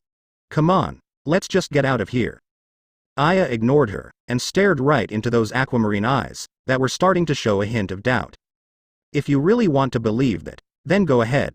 I'll tell Issei that he can throw out the birdhouse he built for you, which is still in his room. He was forced to leave you behind, dumbass. She gave Riser one last scathing look and remark. I suggest you leave this area, unless you want to threaten the uneasy balance everyone's in right now. The 2 women left, leaving a pure blood devil with his ego stomped on, and a girl that had her perception on life-changing events thrown on its head. Linebreak the Phoenix Manor was, in her opinion, needlessly extravagant. Everywhere you went, there was the same color scheme, of red and gold. The floors were redwood, the walls were a deep red that bordered on crimson, with gold accents on the trim and door frames. The paintings on the walls, the statues littered around the larger areas inside, as well as the courtyard, it all kept this same design. The only area that Schwalen was aware of, that broke this cycle, was Ravel's room. Pink, orange, and yellow were her colors, so it wasn't a vast difference. The Chinese martial artist was in her room, lying on her bed, trying to calm the storm of thoughts. She couldn't help but let the words of that woman in the bar get to her. For just over 2 years now, she'd been a part of Riser's peerage. With only one major downside, she'd been content with that. She just wished that her king would get it through his head, that she had no intention of sleeping with him. Riser had sweet-talked most of the girls in his peerage into his bed, at one time or another. Thankfully, non-consensual sex was one of the things that the devils had outlawed. If Riser went against that ruling, not only would he be brought up on rape charges and have his status as a high class revoked, but his mother would obliterate him. How had Riser turned out this way? His sister, father, mother, and 2 brothers were all respectable individuals. Sure, they had their quirks, but who didn't? The man just seemed to have a never-ending pool of lust for the next woman. Or in the case of last night, 2 women. Schwalen was sort of glad, that his plan had backfired on him so spectacularly. Knock knock. Her head turned towards the door, as the light knock echoed in the sparsely decorated room. She wasn't in much a mood to entertain anyone, but on the off chance that this was something important, Schwalen had to at least see who it was. Come in. The latch clicked, and the door opened slowly, revealing her fellow rook Isabella. Her light brown hair with those 3 red streaks was as unruly as ever. The mask that covered one side of her face, covering the burn mark that brought her to Reiser in the first place. Schwalen had wanted to question her choice of attire. Once upon a time, she knew better now. A dark green jacket with long sleeves and wide shoulders was cut just under her breasts, showing off the entirety of her midriff. Those black jeans, with one leg cut on the upper thigh. Isabella had gotten away with wearing that stoking on the leg. She had a weird thing against showing her legs. The clothing was something that Reiser had chosen. Their king had done the same for her own clothing, as minor of a change as it was. Schwalen had always liked her kippau. The only real change Reiser made was to have it without any sides, and the slit on her legs was a few inches higher. If she hadn't taken to wearing the white sash with it, she'd be flashing people with each and every step. You missed breakfast, Lee. Everything okay in here? Isabella looked around the room, and at Schwalen, trying to figure out why the usually smiling young woman was still in her room. Schwalen clicked her tongue, annoyed at the nickname given to her. Apparently, she looked like some video game character that the American rook had played as a kid. Racist, she retorted. It hadn't helped when Isabella learned that Schwalen was adept with kung fu. Coming over to sit on the edge of the bed, Isabella gave Schwalen a curious look. Are you hiding in here, because of whatever happened yesterday? Our king took off, by the way, off to Greece for those twins. Rolling her eyes, Schwalen sat up. Of course he is. There were very few things that kept Reiser Fenix at bay for long. When it concerned adding more females to his peerage, she hoped he didn't think he'd be getting some sort of twin threesome with them anytime soon. Those girls were too young for that. Plus, he already had those cat twins. Isabella gave Schwalen a pointed look, wanting an answer to her question. Fine. It's because of yesterday. Probably not what you think though. I just needed some time to think. She'd hardly slept for more than 2 hours last night, with how her mind kept playing the scene, and all its possible meanings. Schwalen looked at her lap, where her hands were clasped together tightly. She still couldn't make sense of it. That woman had said that Issei been forced to leave her. But why? From what she knew, he'd done everything they asked. And Issei had never been anything but a shining beacon in her life up until that day. Had she made a mistake by joining Reiser? Schwalen had been starving and sick on the streets of Hong Kong, so she didn't many other options without resorting to something more unsavory. Did he still care about her? Had he looked for her? If it was true that he still had the present he promised to build, then he had to care. What happened then? Reiser was pretty pissed when you two got back. He didn't catch that fiancé of his with another guy, did he? Schwalen looked up, a little confused, before what Isabella asked finally registered. Just like the days before Reiser had taken her in, thoughts of Issei and what was keeping them apart were dominating her mind. That damn familiar of his spotted a pair of women in cop uniforms. And instead of going to visit the school his fiancé goes to, he decided that he wanted them in his peerage, after we picked up that cake Lady Ravel wanted. Schwalen went on to explain how the entire thing had been set up, and what happened.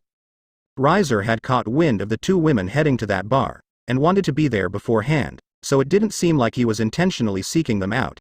She was to act the part of a girl waiting for a date, and being stood up. Things hadn't gotten that far though. The dark-haired, gray-eyed one had caught on to them quickly. Schwalen was given the signal to try and talk to them, so he would have an excuse to approach, and then try to sweet-talk them into joining him. They hadn't expected the pair to know of the supernatural, or that the more confrontational one would know of Schwalen. Reiser had cut his losses, and wasn't happy about it. She wasn't sure if he was going to do something stupid, after being shut down so quickly and rudely. That woman, Aya, had thrown Reiser's plan on its head. You were in the Angels part of Tokyo? Isabella stuck to the part with the biggest potential effect. Not only on them or Reiser, but on Devils as a whole. Sure, they had a good reason to go into the area, that bakery was world-renowned. But they should have left immediately after, just like Lady Fenix had told her son to do. Aside from the fact that it was a dumb idea to stay there, what's got you so bent out of shape? Shuilin felt her breath get shaky. Being asked so bluntly only had her memories and speculation running rampant with her emotions. I told you before that I had a guardian angel. Isabella nodded, remembering that odd conversation. That wasn't a figure of speech, it was literal. When I was at the orphanage, he was my only friend. The other kids all mocked me for being some brutish girl. When I turned 18 and got kicked out, I thought he'd just left me behind. Shuilin shook her head, trying to keep her lip from quivering. That woman, she knows him. Part of me wants to think she was lying when she said that he wanted to be there for me, but couldn't. It's making me wonder if I made a mistake by turning into a devil. Shuilin felt her hand be taken by the other rook, holding it gently and rubbing light circles on the back. This angel, did you love him? Shuilin laughed, despite the negative emotions flooding her. It wasn't a joyous one, but more along the lines of someone laughing at their own stupid mistake. I don't know. I cared for him, but I'm not sure what it feels like to be in love. And now thinking about how disappointed he would be that I became a devil, it hurts. Shuilin looked up at the ceiling, as if she were trying to peer into heaven and ask him directly. I just want to know why. He promised he'd always be there, so why wasn't he? Line break all day. Issei had been stuck in his own head. When Aya got home last night, he'd expected her to at least have a buzz from her time out with Aiko. When she came in, stone cold sober, and that sympathetic look on her face, he'd known that his night was about to have a twist. It most definitely had. The first words out of her mouth had been like a bucket of ice water being dumped on the good afternoon he and Ray had experienced. I have to tell you something. You're not going to like it, and I need you to keep calm. After she told him what happened, Issei wasn't sure what to do. There was no point in losing his cool, as much as he may have wanted to. It would accomplish nothing. It wasn't like he could just march up to Gabriel, pitch a fit, and then Shuilin would no longer be a devil. Things just didn't work that way. His eyes narrowed as his thoughts drifted to what else Aya had told him. Riser Phoenix, that was the name of the guy that had turned her. Phoenix, one of the 72 pillars, he assumed this guy was the one that the Seraphs wanted him to interfere with. If they wanted him to do something, now he had a personal reason to do so. He still needed more information though. He should go and see Gabriel. Maybe she'd give him a little more to work off of. She had been trying to have a civil conversation with him for a while now. Perhaps it was time they did. No matter what she said, he was going to keep calm. What mattered was that he find out what had happened since he was pulled from his guardian status. 2 of the 4 were now known to have had something happen to them. The other 2 were a mystery. In the meantime, however, he had some devils to train. Are you ready? His sparring partner at the moment was none other than Sona Citri. She wanted to compare water techniques, and even though he sucked with the element, he'd agreed. If she got stronger, that was good, no matter how it came about. Shifting her glasses into place, the council president nodded, summoning a stream of water to circle around her body. I am. Her left hand swept up and pointed at him with open fingers, with a portion of her water magic obeying and launching itself in his direction. Issei had to be careful, and make sure that he didn't miss. If his holy water touched her, it could be bad. His own hand went into a position that looked like he was holding onto a ball of some sort, a magic circle forming and quickly gathering a small amount of water infused with a holy element. When it reached the size of a volleyball, Issei threw it at the stream that had crossed half of the distance between them. Normally, her attack would have pierced right through his, what with the quicker speed and being at a small point at the front, but his was a direct counterpart. When her stream came into contact, the demonic magic infused into the water made it vaporize instantly, and Sona lost control of the portion she used in her attack. The heiress didn't seem to be all too surprised, however, and simply sent another towards him. There was a reason he chose that amount though, and with a mental command, the water came to float in front of him. The ball of holy water spun, gaining speed and widening into a whirlpool to protect himself. Again, her attack came right towards him, ignoring the fact that it would do virtually nothing. This stream hit harder, more velocity behind it, but still didn't puncture through. The air grew a little more humid, the sun shining through the particles making their way to the ground. Issei wasn't sure if Sona wasn't at all concerned for his safety, in case she hit him, or if she believed that he'd be fine no matter what happened. Whatever it was, he could tell that she was still watching him like a hawk, trying to determine what it was that he'd hidden from them. He wasn't in the same position, because if he somehow hurt Sona, He knew that Seraphal Leviathan would be coming for his head. He'd rather avoid that. Letting a little more of his power come forth, Issei decided to end this little show, just as Sona whipped 5 lances of demonic water at him. These attacks were different, as they acted like heat-seeking missiles that were able to turn on a dime. So focused on controlling her magic, Sona missed the moisture on the ground coming to surround her feet. 2 lances struck against his shield of holy water, one after another, getting more than halfway through before losing form, when Issei raised his other hand with a closed fist. The afternoon sun had painted the grounds of Kuo Academy in an orange light as it descended. Less than a second after raising his second hand, Sona found herself staring through a wavering blue bubble. The change confused her momentarily, and her 3 other lances fell to the ground before they could hit their mark. She looked back to Issei, and saw him dismiss his personal shield, using both hands to expand her holy prison. The feeling of being surrounded by the element that could wipe her from existence brought a shiver to run down her spine. Sona could move now, and with great care, Issei was expanding the bubble swirling around her, until he could safely open a passage without letting any touch her. To her, it looked like a depiction of Moses parting the Red Sea. Issei spread his hands, and the water slowly formed an archway for her to walk through. She waited, until the droplets stopped coming down through the opening. Walking through that was something Sona would never forget. That feeling of facing your antithesis was like having someone run an icy cold hand down your back, before stabbing you through the heart with a knife that had been in a metal furnace. Issei watched as Sona came out, and it was clear that she was thinking of a way to adapt that move for her own uses. He was sure that it wouldn't take her too long before she had something up her sleeve.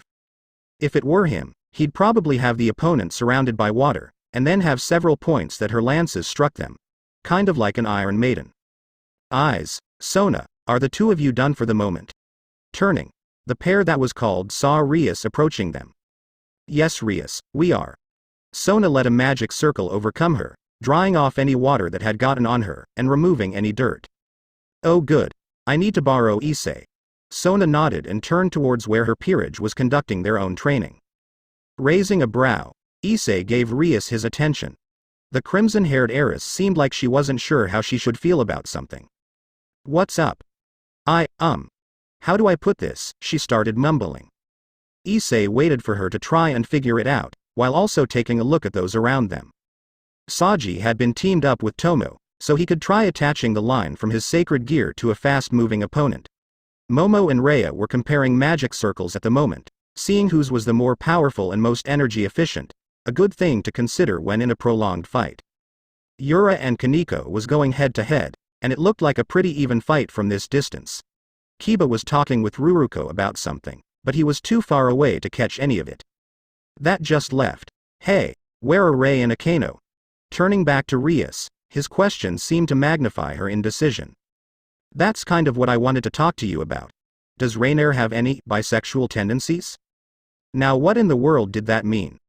Rainier didn't particularly care if I had jumped into the mix, but he really hadn't bothered asking that sort of question. Nor had she really shown any kind of inclination of that type. Not that I'm aware of. Why do you ask? And where in the world were they? Her smile was a nervous one, as Rias gestured for him to follow her. It's easier if I show you. Walking along the grounds for a good 30 seconds, Issei noticed that they were heading in the direction that he'd talked to Akeno the day they met. Around the back of the buildings, Issei could hear a whisper as the edge of the building was moving from view. Just this. Issei only caught a few words, but it most definitely Rainier. Looking to the right, his eyes widened at what he saw. Rainier had Akeno pressed up against the building. Ria's queen had her hands behind her back. His fiancé was whispering into her ear, while one of her hands dipped into the shrine maiden attire that Akeno wore when she fought. Akeno bit her lip, her eyes casting over to him and Rias briefly, just fast enough that Rainier hadn't noticed. A mischievous shimmer came from the violet eyes. What did he do next? The way that the hybrid fallen had stressed the word, gave Issei his answer on what was happening. That was further solidified, when Rainier bit onto her neck, getting the queen to give a sigh that was a borderline moan. No talking. Rainier said, making her voice a whisper filled with lust, as she recalled how Issei had made her feel yesterday. Issei was of 2 minds at the moment. He could interrupt them, or he could just wait and see if Rainier really did have a thing for girls. The hand that Rainier had in Aquino's clothes pulled up harshly, getting the queen to jerk forward, her eyes opening wide in surprise. Ahem. Rias made that decision for him, by clearing her throat loudly. Rainier jumped back, turning to the two who had been watching. Now that she had turned to face them, Rias was able to see the purple mark on the full-blooded fallen neck. She cast a look over to Issei, who was shaking his head with an embarrassed look on his face. Rias hadn't seen the mark earlier, which was probably because Rainier had hidden it with her hair in her Yuma form. The way the sun was casting its light, Rias and Issei were able to see the way Ray's hand glistened. The Gremory girl was left wondering, just what in the world Rainier had done, that could have turned on her queen so much. Aquino had only mildly warmed up to Rainier so far, so this little display had her curious. Hey, what brings you two over here, done training already? Ray asked, feeling nervous about being caught. She hadn't talked to Issei yet, about what Fafnir had told her. Rainier had been hoping to secretly encourage Aquino to form a relationship with him, while also giving him time to get over that panic attack. The Fallen hadn't come up with a plan for Momo yet, but she was working on it. There was also the chance that the Sea-Tree Bishop would just fall in line by herself. If yesterday had been any indication, his sex drive was ramping up. She didn't mind in the least, but from what she had been told, sometime in the near future, it was going to be so high that her and Aya would be bedridden for a few days at a time without someone else to share the wealth. On second thought, that doesn't sound so bad. Neither of us are ready for kids though. Issei was too young still, and Rainier hated using condoms. The low rate that supernatural beings got pregnant was low enough that it hadn't been an issue so far. She had satisfied her submissive side, and her desire to remain kid-free, by having him pull out. Compared to what happened yesterday, being on her knees in front of him, having his cum rain down on her face and chest was nothing. I just finished up with Sona, when Rias came over and wanted to know if you were bisexual.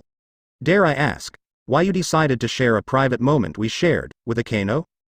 With flushed cheeks and numb wrists, Aquino lifted herself off of the wall. Ufufu, she changed into her true form for our training. I asked her about the perfectly mouth-shaped mark on her neck. She decided to show me how she got it. A hand raised to cover the smile and laugh. I never thought you would be so controlling. Eyes. Her violet eyes opened just enough for him to recognize the unrestrained lust in them. I'm intrigued. Rias looked at Issei in a new light, putting together what she'd heard from Rainier, and what she had just seen. If that was an accurate depiction of how he'd treated her, then he and Aquino had more in common than she initially thought. Sorry to disappoint you, Aquino, but I prefer to keep those details between the people involved. The look Rainier received from him said that she wouldn't be getting that same treatment for a good long while. Anyway, I think that's all for me today. Should probably go check in upstairs. Issei pointed up to the sky. While Rias and Aquino took that to mean that he was just filling in his superiors in heaven, Rainier knew what his real objective would be. Or at least, what the subject matter of it was. Issei disappeared into a cross that the devils had to look away from. When it faded, Rainier decided that she was going to fish for information here, while he was gone. Hopefully, she'd be able to find out something that would be of use. What she would be told wasn't much, but it did explain why her peerage had taken to the training with such ferocity. Rias, you wouldn't happen to know who Riser Fenix is, would you? Linebreak. This was one of the only times that Issei ever appeared in heaven of his own volition. As such, he thought it best to appear in the area that the Deck of Hearts resided in. Here in First Heaven, he would be subjected to many looks, since it was the most densely populated area. But honestly, he was too mentally preoccupied to even care. The home for the Deck of Hearts, like almost all of heaven, held a white and gold color scheme. The room he was transported to was technically his, but he hadn't used it since his initial training had been completed. It was smaller than others, because he just didn't need the room that the others required. A bed, a dresser with formal attire, and a desk was all that was there. The door was directly across from the bed, and as Issei reached for the handle, he heard a voice on the other side. Opening it, and stepping out into the hall, Issei caught sight of the Ace of Hearts. Marana Shadorova was walking down the hall, humming a tune of the church, he couldn't name which one. It was rare to see her without the usual nun outfit of all black, but she walked, her head swept from side to side, her light brown hair bouncing along with it. Issei felt that it was a shame that she seemed to be afraid of him, because he liked her shy and optimistic demeanor. He just wished that she made better choices sometimes. They had only spoken to each other a handful of times, one of which was when he saved her from that SS class stray. Currently Marana was heading down the hall, wearing a pair of red shorts and a white tank top that seemed a bit too tight on her. As Issei started to make his way down the hall, she turned towards a door, which must have been her room. Marana caught sight of movement to the side, when the handle was halfway turned. When she saw it was him, she paused, unsure of what to do. Marana had left a meeting of her fellow saints of heart just over an hour ago. Both Gabriel and Griselda had expressed a desire for everyone else to treat Issei fairly, whenever they saw him. She never understood why no one wanted him around. The only thing that had her shying away from him was that fiery, dominating presence he exuded. In her opinion, that aura was nothing heavenly, but she knew that it was through no fault of his own. The Red Dragon Emperors of old had often been described with that same aura. She hoped that the smile she put on her face didn't look forced, as she turned to greet him. "Hi Issei. What brings you here?" "And hello all. Sorry for the long wait. It won't happen again, hopefully. I wanted to do more, but it would felt like too much was happening at once. Only the second lemon I've ever written. How was it? Next time." Griselda hears the other side. "Thanks Revens Wraith and Croisery Asmo for reading through this and giving me your thoughts. DXD Discord link below. Discord. GG XE Appas. First, previous CH7 of 8 next. Chapter 8 Hey. Wait. Read this. Keep this in mind as you read things that may trigger your sensitive sensibilities. Not all of you. Just some. I have not spelled out the entire scenario.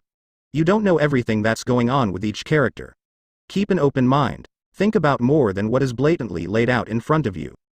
I miss the days like this that we had," Issei said with a content sigh. Few as they had been. But he couldn't help the backhanded remark right after. It didn't seem to affect Gabriel much, if at all. She ran her fingers through his hair, a smile wider than normal on her face. His head laying in her lap was a comfort she couldn't quite explain or understand, but it was very much welcomed.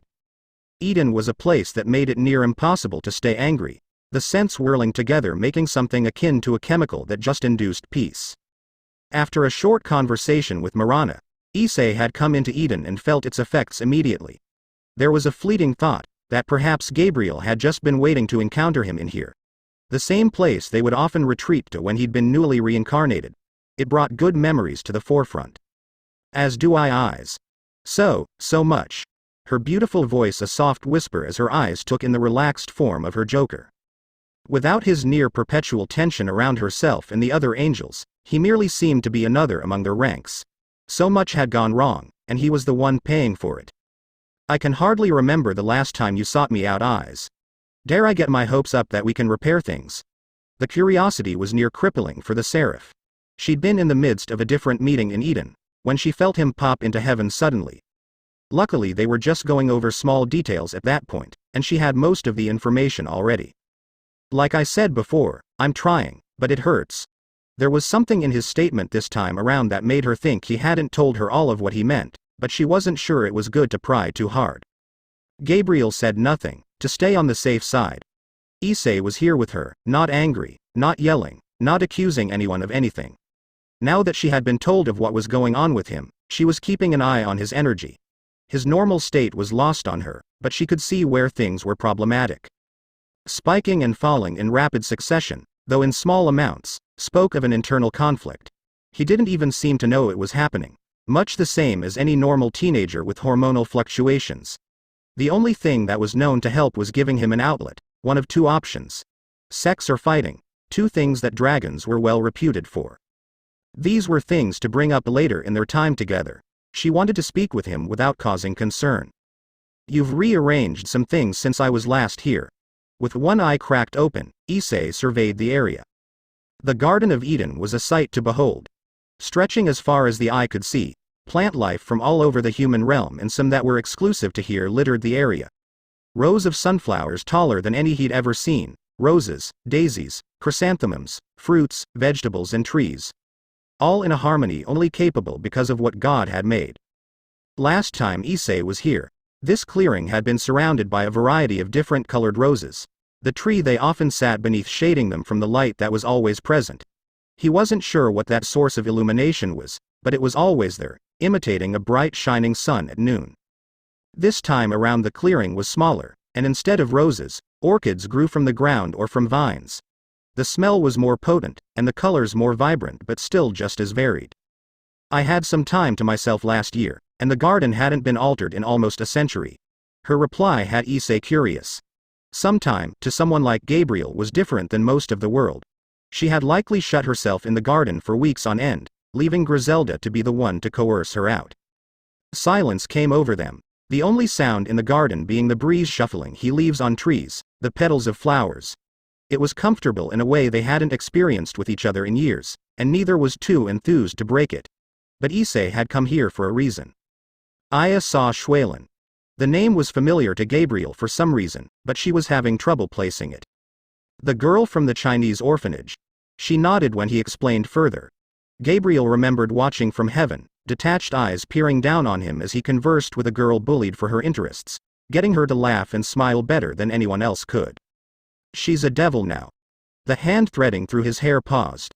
Gabriel looked down to him, eyes still closed and still calm. She knew better than to think that Issei was feeling at peace now, but she hoped that things wouldn't turn. Gabriel placed her free hand that had been propping herself up onto his cheek when she saw the way that his face scrunched. Light brown eyes opened and stared up at her as her thumb swiped his cheek lightly. I'm sorry. I wish I could take back so many things, but all I can do is apologize and beg your forgiveness. Taking a breath, Issei shook his head. That's not why I'm here. I mean, I'm upset about the whole thing, but I wanted to ask you for information. A sigh of relief came from the female seraph, and she made a mental note to have Issei meet her in Eden whenever they needed to speak. Her master is Riser Phoenix. Gabriel couldn't help the widening of her eyes, surprised at the name. Is he part of that other thing you wanted me to take care of? Technically, she wasn't supposed to tell him for another few days, but this was as good an opportunity as any. It might help Issei follow through, knowing that this man had taken Shuilin into his peerage. Looking around and casting out her senses, Gabriel wanted to make sure they were as alone as she'd previously thought. When she determined that Issei and herself were indeed the only ones around, she chose her words carefully. Yes, Riser Phoenix is who I was referring to, but this is not a simple matter. Issei rolled his eyes and scoffed. Gabriel, if it's something you're having me handle, it's never simple. Despite herself, she smiled. He wasn't calling her master or my king. She could do this, she could finally have the connection to him that he deserved, the one she wanted. So what's the deal with this Phoenix guy? That question had too many answers, even from the little that Gabriel truly knew about the man. Sirzex and Seraphal had been quite forthright in their opinion on him, and Azazel of all people had frowned at his ways of gathering women. The leader of the fallen was many things, but none had ever claimed him to seek a woman just for the sake of it, to appease his own ego. Gabriel had met a few of the women, and there was always a measure of love between them. Riser Phoenix is an ambitious devil with an immense ego, even by devil standards. His father brokered a contract to marry him to Rias Gremory years ago, and his tendencies could very well push tensions too far and foil our plan for peace. Gabriel kept her hands running over the scalp of her joker, remembering how it had always calmed him when he was younger. He'd once said that it felt like her fingers were pulling any bad thoughts right out of his mind. As much as she didn't want to admit it, Riser Phoenix taking Shuilin into his peerage would make Issei pay closer attention to him. Issei was incredibly protective over his charges. I don't think it would help matters if I killed a member of a pillar family. She was not happy that Issei felt the need to say that, though historically he had been tasked with things of a violent nature. On that we agree, but that's not what I am asking of you. Asking. Issei said with a raised brow. Yes, asking. According to Sirzex, Riser has been pushing for the wedding to happen sooner than expected, something he says infuriates Rias to no end. The Devil Kings, Azazel, and we Seraphs feel that this marriage cannot be allowed to happen. Angels getting involved with underworld politics, strange times we live in.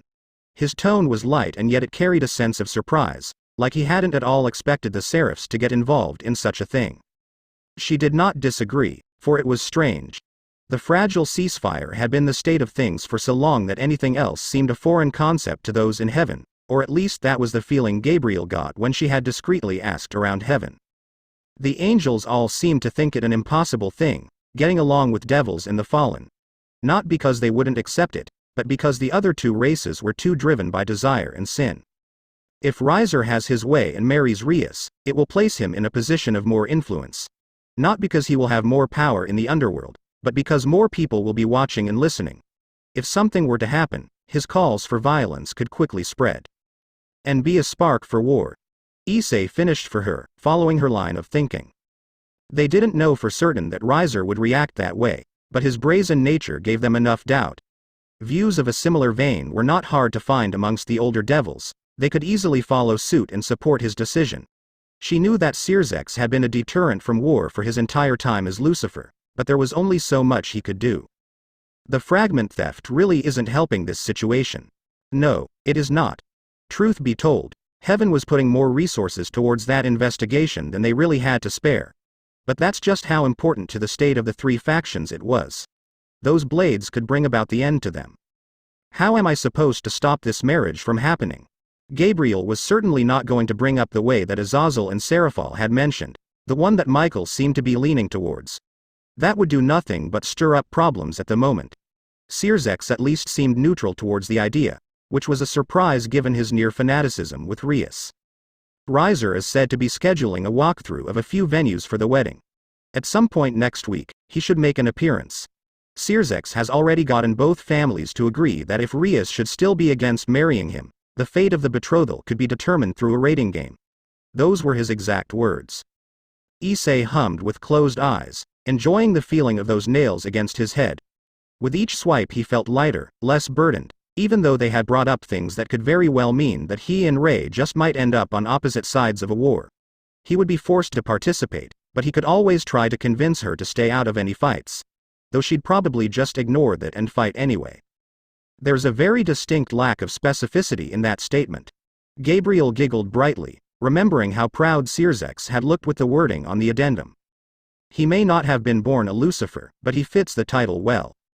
Issei let the information sink in for a moment, going over it with a fine-toothed comb. Devils were a tricky lot. Loopholes and misdirection and intricate wording were their weapons of choice when they wanted to be subtle. The Gremory family had seen fit to arrange an engagement with their daughter to a prominent family of the underworld. It was likely that there was some backdoor deal being had. Something that gave both families more power or more money. Not that either the Fennecs or Gremorys needed it. If he disrupted that deal, what would the consequences be? If Rias was against a marriage to Reiser, she'd probably thank him. But what of the family? Devils were old-fashioned, their customs only having made it to that of the Middle Ages. Women were often considered commodities to bargain for power, and the only thing that upset this concept was the fact that so many of the children born had been female over the last century, or that the only surviving members of a family were female. The shift in power was a necessity to keep themselves relevant in the world. From what Issei had heard, Venelana had been around for a while. Born before God's death but hadn't participated in the war. People said that she was the strongest woman of the Bael family to have ever existed and was at Satan class. Those standards didn't quite hold up as they used to, not with the oddities since God's death. Satan class was powerful, yes, but most of the three factions' leaders had surpassed that now. Because they had to, for one reason or another. Seraphal and Falbium made up for it in other ways, from what he'd been told. If he were born with the same mindset as someone from that time frame, and his daughter was freed from a marriage he had arranged, what would he expect from the one to do it? These marriages were set up to bring unity between two houses, influence, access to resources, power, bragging rights. Devils were not known for being particularly monogamous, so adultery wasn't really something they concerned themselves with. Besides, that was a sin, and sin was the basis of their entire existence. Marrying for love hardly ever produced the same results. Oh hell no, Gabriel must have felt the way that his body went stiff, rigid in comparison to the laxed way he'd been laying just moments before. He could feel the way that her legs seemed to fidget of their own accord. Shit. Gabriel, please me you didn't say that I would. I didn't eyes. I promise. The hand in his hair left, and both took purchase on the sides of his face. Gabriel was leaning down to look him in the eye, unwavering and honest. I have asked you to do many difficult and unfair things, but I would never order you to marry a woman you didn't love. Issei felt a weight drop off, one he didn't know had even been set on his shoulders. Not only would Rainier and Aya have been absolutely livid, but he suspected that Rias would have hated him on principle alone. And they were getting along pretty well so far. But it came up in conversation. Her hands fell down to his shoulders, and she nodded. Azazel seems to think that the two of you would be good for each other, and once he explained himself, Seraphal seemed to agree. Searzex was quiet about his thoughts on the matter. If you do this, Lord and Lady Gremory might expect you to marry her, as you will have effectively stepped in as a suitor fighting for her hand. They would force her into marrying an angel. That was the most surprising thing about the situation. The Gremorys had a reputation of loving their servants like family, treating others with respect. It was what had helped them stay so prominent over the ages. But this went beyond that. We would have demanded that you fight Riser as the Red Dragon Emperor, not an angel. Only the leaders are aware of your status as far as we know. The man that attacked me hadn't done so until after those negotiations, so we don't know how many people are aware of who you are. And that guy just so happened to be the wielder of the most powerful sacred gear out there, was able to bring a seraph to near death without a scratch and fight him in his base state with the wyverns. Not a dude that should be taken lightly. If Issei ever came across him again, entering Balance Breaker was the first thing he was going to do. No more chances could be taken against him. Grizzlyda would be mad if he killed the true Longinus wielder, if only because it was a holy relic, but it was better for that to happen than Gabriel be killed. Issei, I must confess something. That was never a good way to start a topic. I told Griselda. She wanted to know why you were so angry with me in heaven. I told her how I assaulted you. Issei was sitting up before he could even command his body to do so and giving Gabriel an incredulous stare. You what? Once more, she was feeling as though she'd made the wrong choice. Her eyes drifted down, feeling down that she'd hurt the freshly recovering relationship with her Joker, when she heard him take deep breaths. Okay. Don't get angry. Phew. Issei let out a calming breath and looked at her evenly, concealing whatever it was he felt. I'm sorry, Eyes. I just wanted to be honest with her. She deserved to know what I did to you, how it affected you afterward. She doesn't feel the same way that the others. Gabriel. Issei shut her down when she started babbling in apology, trying to get him to understand. Her head lifted, meeting his eyes which were slowly opening. I get it. But there's something you don't understand. Her head tilted. Aya doesn't know what the dagger does to me. A breeze swept through the garden getting Gabriel to shiver, yet Issei was unaffected. She's hurting enough. I couldn't tell her that I had no choice. I couldn't let her know how badly it burns when she uses it. That would kill her, knowing that it hurts the only person she has left. Issei stood and crafted a communication circle. Gabriel watched it happen, knowing what he was worried about. Griselda was a great teacher, a good ear to vent to, a shoulder to cry on. But she had a temper about her. Hello? Griselda, where are you? Issei's voice was hesitant, scared of the answer. Even Gabriel could hear the crying in the background, which made her feel worse. I'm in your home. I'm sorry, Issei, I didn't know. The circle closed and Issei clenched a fist. I understand you were only trying to do the right thing, Gabriel, and I forgive you. But I have to go before Aya does something stupid and I lose her for good. He didn't wait for her to speak, a cross forming and taking him away before she could do so much as nod. Linebreak Rainier had not expected what she was told, or the swift change from friendly to near hostile. Her nerves had been on edge ever since she uttered that name. Riser Fenix. From what she could gather, that name represented the destruction of everything the Orc had come to value in their lives. She knew that the Devils considered peerage members as servants, but she hadn't realized just how appropriate that term really was. While the Gremory family was renowned for their love towards those serving the family, the system as a whole treated them as property, something that could be bought or sold at a whim of the owner. It had taken more than a short conversation to make the Devils understand why she was asking, and even once they had, it was still a chore to get the info from Rias.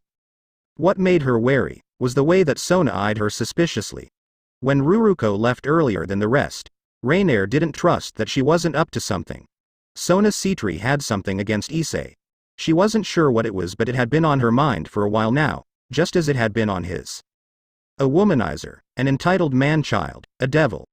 These were the things Rainier had come to attribute to the man she'd just learned of. He cared so little for the woman that he was set to marry, that he had openly shown his lust for women in front of her. Rainier wished she was allowed to thrust a spear into his gut out of principle, a few memories coming back to haunt her. Surprisingly, it had been Akeno that had broken things down for her. An arranged marriage since she was just an infant, while he himself had already been nearly an adult.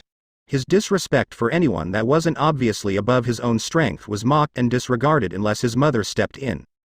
Lady Phoenix must be quite a woman to keep that level of trash on a leash of any sort. Rias had spoken with such venom that she thought the redhead might start oozing her power of destruction at any moment. Not that she couldn't handle it, but that wasn't exactly on her to-do list. Issei had been clearly upset at what she'd done with Akeno, and she couldn't blame him. The love of her life, newly acclaimed as that may be, was as monogamous as could be in his situation. He saw no reason to seek out more women when he had her and Aya. He was completely in the dark of what was going on inside of him. Aya was entirely out of her game in this, and Rainier wasn't sure she'd be enough to satisfy the lust of a dragon undergoing such a drastic change. Fafnir had been quite forthcoming in describing just how long a maturing dragon could keep at it. Even if he had others, she knew that Issei would never set her aside. It wasn't in his nature. He would sacrifice life and limb for her. She knew that. Rainier was not the type to overly express emotion, at least she thought so. But after the other day, she would happily jump into his arms and kiss him stupid in front of the entire school. He'd made her that happy. He could be stuffing that magnificent cock of his balls deep into a goddess, shooting that hot sticky cum deep into her pussy, and she could pretty much guarantee that he'd be thinking of her in some back corner of his mind. He was too good to be true, and it made her that much more determined to keep him. Angel didn't do him justice sometimes. On her way home, and what a weird thought that was, because it was the residence where she now stayed with Issei and Aya, Rainier caught a fleeting sight. Brown-haired twin tails, long and straight, held on a short body. Busted. She knew that girl was up to no good. Well, not Ruruko really, but Sona. Rainier picked up the pace quietly, making sure that her presence was concealed and keeping to areas out of view of the one she was following. The girl was leaping from one rooftop to another, but there was a hesitance in each movement. To say Rainier was surprised to see one of the girls she had come to think of as a friend was clearly making a move to spy on them hurt was an understatement. It brought a cold, familiar rage. Flashes of red eyes came to mind before she could block them. Issei knew more about Sona than she did, but was her peerage not allowed a moment of protest, or being able to voice their disagreement with a command?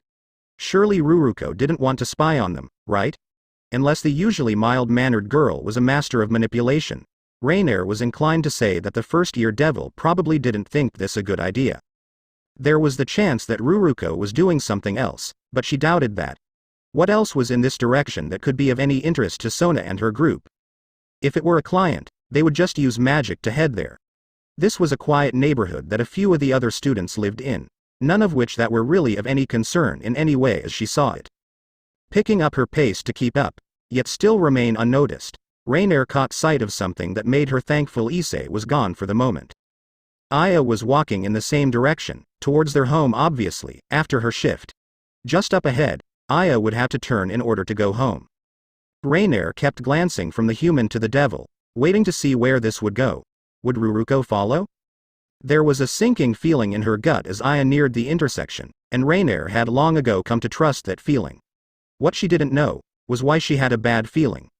Ruruko and Sona could be dealt with easy enough.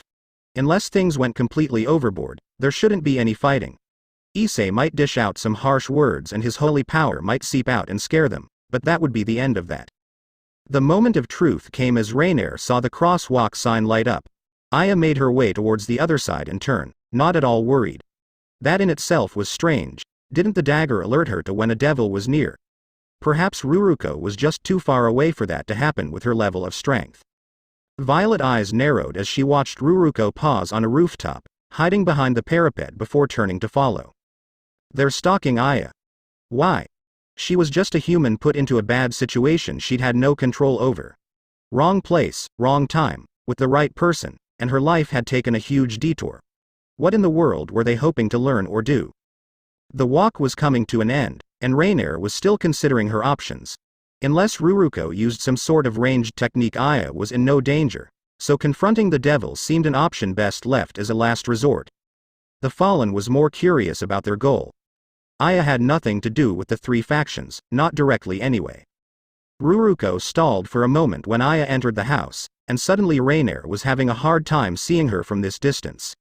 The presence of the girl had been almost entirely erased from the air, a handy trick, and one that was impressive for how young she was. Now that she'd concealed herself as well as she was able, Ruruko moved to the side of the house and placed a magic circle on the outside wall, one that Rainier didn't know the specific purpose of. It had to be something used for monitoring, because the pawn sat herself right next to it. That uneasy feeling in her gut proved to have been there for a reason when Rainier and Ruruko both felt the presence of something holy appear inside moments later. It wasn't Issei, she knew that for sure. The person felt fairly powerful, but the Joker of Hearts kept his entrances discreet. This flare of holiness had her intrigued since the angels that would seek him out surely had better things to do. The next thing that Rainier needed to decide was whether she should go inside or get Ruruko out of there. Play along and let the girl think she was unaware of her spying, or to drag her inside and wait for Issei to get back. As she tiptoed closer at a slow pace, that decision was made for her. Muffled and distorted as the sounds were due to the walls and distance, Rainier could hear the yelling begin. Rainier decided to throw caution to the wind and deal with Ruruko later when that holy presence surged. The pawn fell to her backside with wide eyes, clearly having heard whatever was stated. And who the hell are you to barge in here and accuse me of shit like that? Aya's retort was the first thing Rainier could make out. Ruruko briefly made eye contact with Rainier, the fallen striding over with an even expression as she eyed the house. When a female voice that Rainier didn't recognize responded, she knew things were about to change once more. Because that is what you are. A rapist. Oh shit. Rainier thought, glancing over to Ruruko who was shivering from the power of an apparent angel in the house radiating with righteous fury. The moment you took his choice away with the dagger you damned yourself. You abused the love he has for you, hurting him every time you want to take advantage of what was given to you. Rainier thought she should know who this woman was, but it just wouldn't come to her. It is fortunate for you that my status as the Queen of Lady Gabriel does not mean that I can act in her stead. For I would bring upon you the might of heaven, even if Issei wished to spare your repulsive existence. The pieces came together quickly in Rainier's mind. Griselda Quarta, Gabriel's queen, and one of the most skilled female exorcists to have ever existed. She was inside the house, berating Aya, and revealing something that her and Issei had been hiding from her since the beginning. Rainier took large strides towards the front of the house, wanting nothing more than to make sure that Griselda calmed herself, even though it was already too late. Aya was going to ask questions. Ruruko could sit there all night for all she cared. There were more important things to do at the moment. Get the fuck out of my house, you feathered cunt. I would never abuse him. Anything we do is consensual and none of your fucking business. Rainier came upon the door quickly, wincing at the statement Aya just made. She opened it with more force than was necessary and strode in. What she said was technically true. Issei would consent to almost anything she wanted. The problem was. And how could he consent when your will is forced upon him by the dagger? Rainier came into the kitchen where the two were staring at each other. The pristine robes that Griselda wore, baggy and unflattering by nature, could not hide the way she was shaking in barely restrained rage. Aya was looking like death incarnate. Her steel-gray eyes hardened and sharp on the former nun. A smirk came over the human woman when she quickly glanced at the fallen that had come in. Tell her, Ray, we've never forced Issei into anything, never left anything more than a red mark that faded in minutes. Griselda turned then, taking in the visage that she correctly assumed was the fiancé to the Joker of Hearts. It was easy to tell that the woman was of the supernatural. Face impossibly symmetrical, eyes of such clarity that those violet iris pulled you in. Breasts larger than any normal woman of her size. Waist thin with flaring hips, leading to long legs that looked sculpted from marble. Griselda had met quite a few fallen, but this one in front of her was the personification of their genes being made for seduction and sin. Ray. Aya's smirk started to fall when her fallen friend stayed silent, eyes narrowing painfully, and lips slightly turned down. Come on, tell her I'd never. She couldn't finish the sentence as the doubt started to build. You shouldn't have done that, Rainier said to Griselda, who merely rose a brow. And she should be imprisoned, Griselda replied with an icy tone. Rainier bit her lip, glancing from Aya to Griselda, wondering just what she should do. The chance of Aya letting this go and not asking questions was zero. The human woman loved Issei, and even with her issues she would never wish harm on him that couldn't be remedied by an ice pack in a little time. Issei is protective of her, Rainier said, dancing around the thoughts in her head. She didn't want to be the one to say it, didn't want to be the one that would tell Aya just how she'd been causing Issei pain for years. Does that somehow mean that she is allowed to do whatever she wishes to someone who is incapable of anything but complying? Rainier winced. The way she worded it was too transparent, too close to the truth that Issei had hidden from her for so long. With Ruruko listening in from outside, it was already too late for things to stay out of the spotlight. It would be better for the truth to come out. She just wished that it wouldn't have to be so painful for her friend. She doesn't know what. It came from both Griselda and Aya at the same time, but with differing tones. Griselda's was still cold, and Aya's was a shaky, almost frightened one. Rainier gave Aya a look full of pity, knowing full well how she was going to react. It was no secret that Aya loved him. She had her problems, as everyone did. A case could be made to declare her an alcoholic, and if the truth were stretched a bit one could even say that she was verbally abusive towards Issei while intoxicated. When she was sober, Aya still had a relatively small fuse on her temper but was generally sweet towards him. When Issei explained what made Aya the way she was, it all came together. The drinking brought out her insecurities of being left behind by those she cared for. She wanted to be in control, something she didn't have when she watched her sister be butchered along with his parents. It certainly showed in her sex life. If Aya was to feel pain, it was because she told Issei to deliver it. A slap to the ass, a hard pinch to the nipple, a bite on the collar. The dagger. Rainier was finding it hard to speak with confidence as she watched Aya. She doesn't know what it does to him. Eyes that looked like polished steel widened slowly, stepping back as if she were being held at knife point. You're lying. Aya shook her head, and she looked back at Rainier with pools of tears starting to form in the corners of her eyes. He would have told me. Aya could deny it all she wanted, but the way her breathing quickened, short and choppy, and the reddening in the whites of her eyes spoke of the truth setting in. She bumped into the counter behind her, one hand gripping its edge while the other clutched to her chest while she continued to stare at Rainier, hoping that she would say this wasn't true. Griselda watched with a growing sense of dread, as the woman she had accused of being nothing more than a vile scourge on humanity started to come undone. She had seen many liars, one after another that tried to deny the truth with logic and reason rather than admitting what they'd done. She could see that the grief spreading through Aya Minami was pure, entirely unaware of what she had actually done to the young man she claimed to love. Suddenly, it felt as though she was the evil one. An angel was supposed to be a being of peace, not a being to act as judge and jury. Ayaz loves you, Aya. Rainier spoke softly as tears ran down Aya's face with a fascinating pace. But not enough to tell me the truth. After wiping at her eyes, Aya hid her face in her hands, speaking through sobs that were difficult to choke back. He should have told me. I never meant to hurt him. Rainier couldn't take it anymore. She'd only seen the woman this way once. It wasn't pleasant then, and it wasn't pleasant now. The steps between them were quick, wrapping her arms around the rather small figure. Rainier could feel the tension through her entire body. He just wants to protect you. Rainier whispered as a hand stroked down her lengthy locks, unrestrained as they usually were when she was off duty. As this happened, a circle appeared beside Griselda's ear, gold and with a cross in the center surrounded by a crimson outline. Hello? She spoke quietly, not wanting to disturb the two in front of her. That came through made her stomach drop, more so after what he said. Griselda, where are you? Being who she was, there was nothing she could tell him other than the truth. She had only set out to try and make his life better after what she'd been told. Looking to the woman that he'd proposed to, Griselda had to admit that her first impressions were positive. It brought up a sentiment that Issei had spoken of once before. Did the birth of a person matter over than their deeds? Fallen, devil, human or otherwise, was it not the character of an individual that meant the most? I'm in your home. I'm sorry, Issei, I didn't know. That statement encompassed more than just the current situation.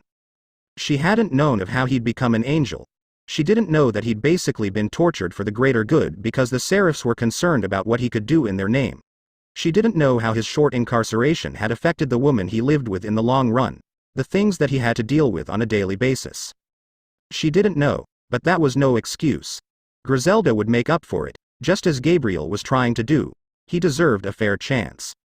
She closed the magic circle when she felt a presence outside, shifting slowly and starting to prepare some sort of magic of their own. In a flash, Griselda was at the door, flinging it open so fast that it smashed against the doorstop and rushing towards the side where she'd felt the presence. Coming around the corner in the bushes, she saw a young girl a year or two Issei's junior frantically trying to dismiss the blue magic circle. Griselda caught her by the collar and was quick to drag her inside. Too much had been spoken of to let her go without some questions being answered. The former exorcist wasn't even sure if she struggled, so lost was she in her current thoughts. Before she knew it, she'd been standing in front of the twin-tailed girl sitting on the couch, Rainier edging toward the living room with Aya still in her arms. And then a golden cross with a crimson border appeared. Linebreak the plane had been a fun experience, if not a little scary at first. Brushing her golden hair away from her eyes, Asia Argento stepped out into the sunny day. With her suitcase dragging behind her, wheel broken and making the entire thing rattle and shake with each step, she made her way into the bustling airport. Saying that this was the most densely populated area she'd ever encountered wasn't truly saying much, as her entire life had been in near isolation. Even during the sermons where she would heal the sick, Asia was set above and apart from the others. There had only been one to truly get to know her, and he'd left long ago. He must have known, her guardian angel, just how undeserving of God's love she was. Healing a devil on holy ground, she was stupid. Stupid, airheaded, clumsy, a good-for-nothing disappointment. This time in exile was only the beginning, but she knew that she deserved it, knew that it was a trial from the Lord. She had misused his gift to her, and so her suffering and ensuing loneliness was the punishment. But still, she wished to see him again, apologize for her sin, beg his forgiveness. He'd always been so kind, and she imagined that her guardian angel would offer some sort of guidance. More than that, she just wanted to be near her one and only friend. Was this another of her sins, wishing for her friend's forgiveness above that of God's? It was. It had to be, and it was just another example of how unworthy she was. The doors opened with the same swoosh as the others, and the air conditioning gave way to that of a major city, wrought with people and cars and life. There was supposed to be someone here to greet her, show her the way toward the church where she could make amends and work herself into the Lord's favor once more. She didn't know how long that would take, but she would endure. Looking through the thick crowd, none of the signs held were written in her name. The escort, too, seemed to know that she wasn't worth helping. Truly, this was a trial of hardship. Pulling the withered map from her satchel, Asia pronounced the name of the town she'd be heading to. Kuo. Whatever trial she was placed in, she'd accept with open arms. It was all because of her mistake. Turning toward one of the airport staff, one that was wheeling the luggage cart from her own flight, she asked him gently. Excuse me sir, where can I find the transportation towards this town? The small map in her hand had the name circled, which is where she pointed. Bus to the far left. He spoke with an accent that was nearly unintelligible to her, but the point had gotten across. At least she could say she'd been able to find her way on her own, or mostly on her own. When the door on the old bus closed a few minutes after she took her seat, Asia's mind wandered in directions she'd rather not think on. Her excommunication from the church. For months she was quarantined as though she was a contagious virus, waiting for a decision to be made about her actions. As the days came and went, she wondered how they were going to kill her. They had called her a witch, and the Lord's punishment for witchcraft was death. Stoning, beheading, burning or hanging. Once the decision came that she was merely to be excommunicated, she had cried in relief, vowing to herself that she would be redeemed. It was only a matter of proving it. First, previous CHA